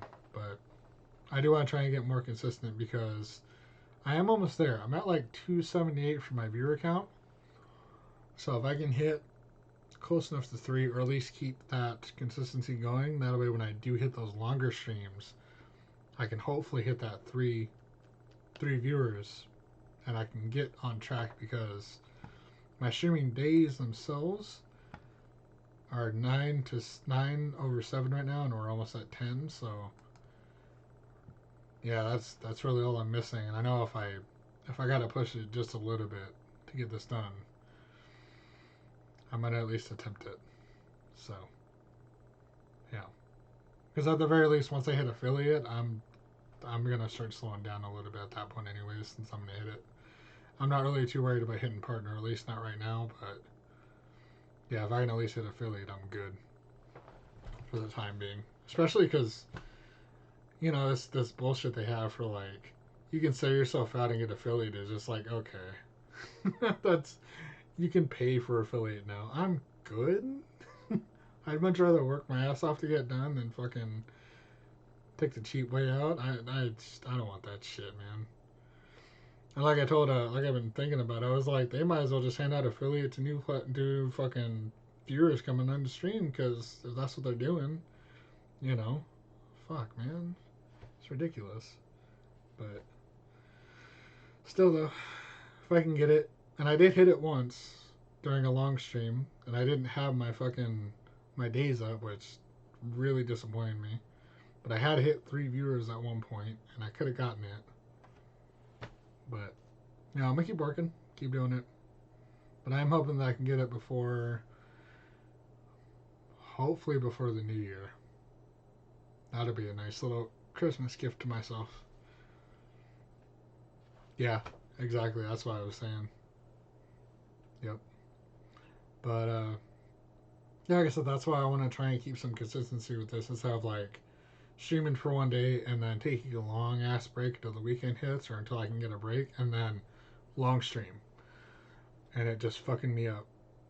So yeah, if I can try and stream even for just maybe a couple hours, I'm willing to do that to try and keep those numbers up. And then on those longer streams, just, go hard. But, yep. Like I said, that's what we're going to do. That's the plan. Yeah, like I said, we'll see about, like I said, tomorrow when I'm going to do it. I will probably let y'all know. At the very least, I might need an hour to get myself together, but I'll figure it out and let y'all know either on Discord or my Twitter, and y'all can be more aware. Because I know when I mentioned it earlier in the day, and then which I'm just like, nah. At the very least, if you guys know about an hour or so in advance, then you'll know whether or not I'm going on or if I'm just not feeling it. But I need to try and get myself up to feeling it. So, but like I said, at the very least, with something like the Sandman, I can just stream for a couple hours and not have to worry about putting all that much effort into it. I can save at any point and quit. So, yeah, we can do that. But yeah, that's gonna do it. It is, like I said, a little after 4 right now. I think what we'll do is we'll go ahead and we will actually host someone who I actually watch quite often. I'm not gonna go ahead and rate because we only got 2 viewers and probably only one that might count. I don't know. We'll see. Either way, I'm gonna go ahead and host, and I'm gonna go ahead and hang out in their chats. Probably for maybe a couple hours, chill out, unwind, and I will see you guys tomorrow, hopefully, if I decide to, and all the good stuff. So, yeah, you get yourself better, Alfie, please. And I am pretty sure that the person here has already kind of followed you, but if not, go ahead and do the thing, connect with each other. And like I said, I do appreciate you stopping in. Those of you who have been lurking, or like Alfie, you've been here, appreciate you being here. Keep me company while I get through Arcade Spirits. Always a fun time. And yeah, so we're gonna go ahead and go to the end screen, play some music, and then we're gonna go ahead and just call it a night. So yeah. Well, I'm glad you're trying to. I'm absolutely glad for that. But yeah. All right. Oh yeah. Have a wonderful Monday. You're all beautiful, breathtaking, and I shall talk to you all later. Bye for now, everybody.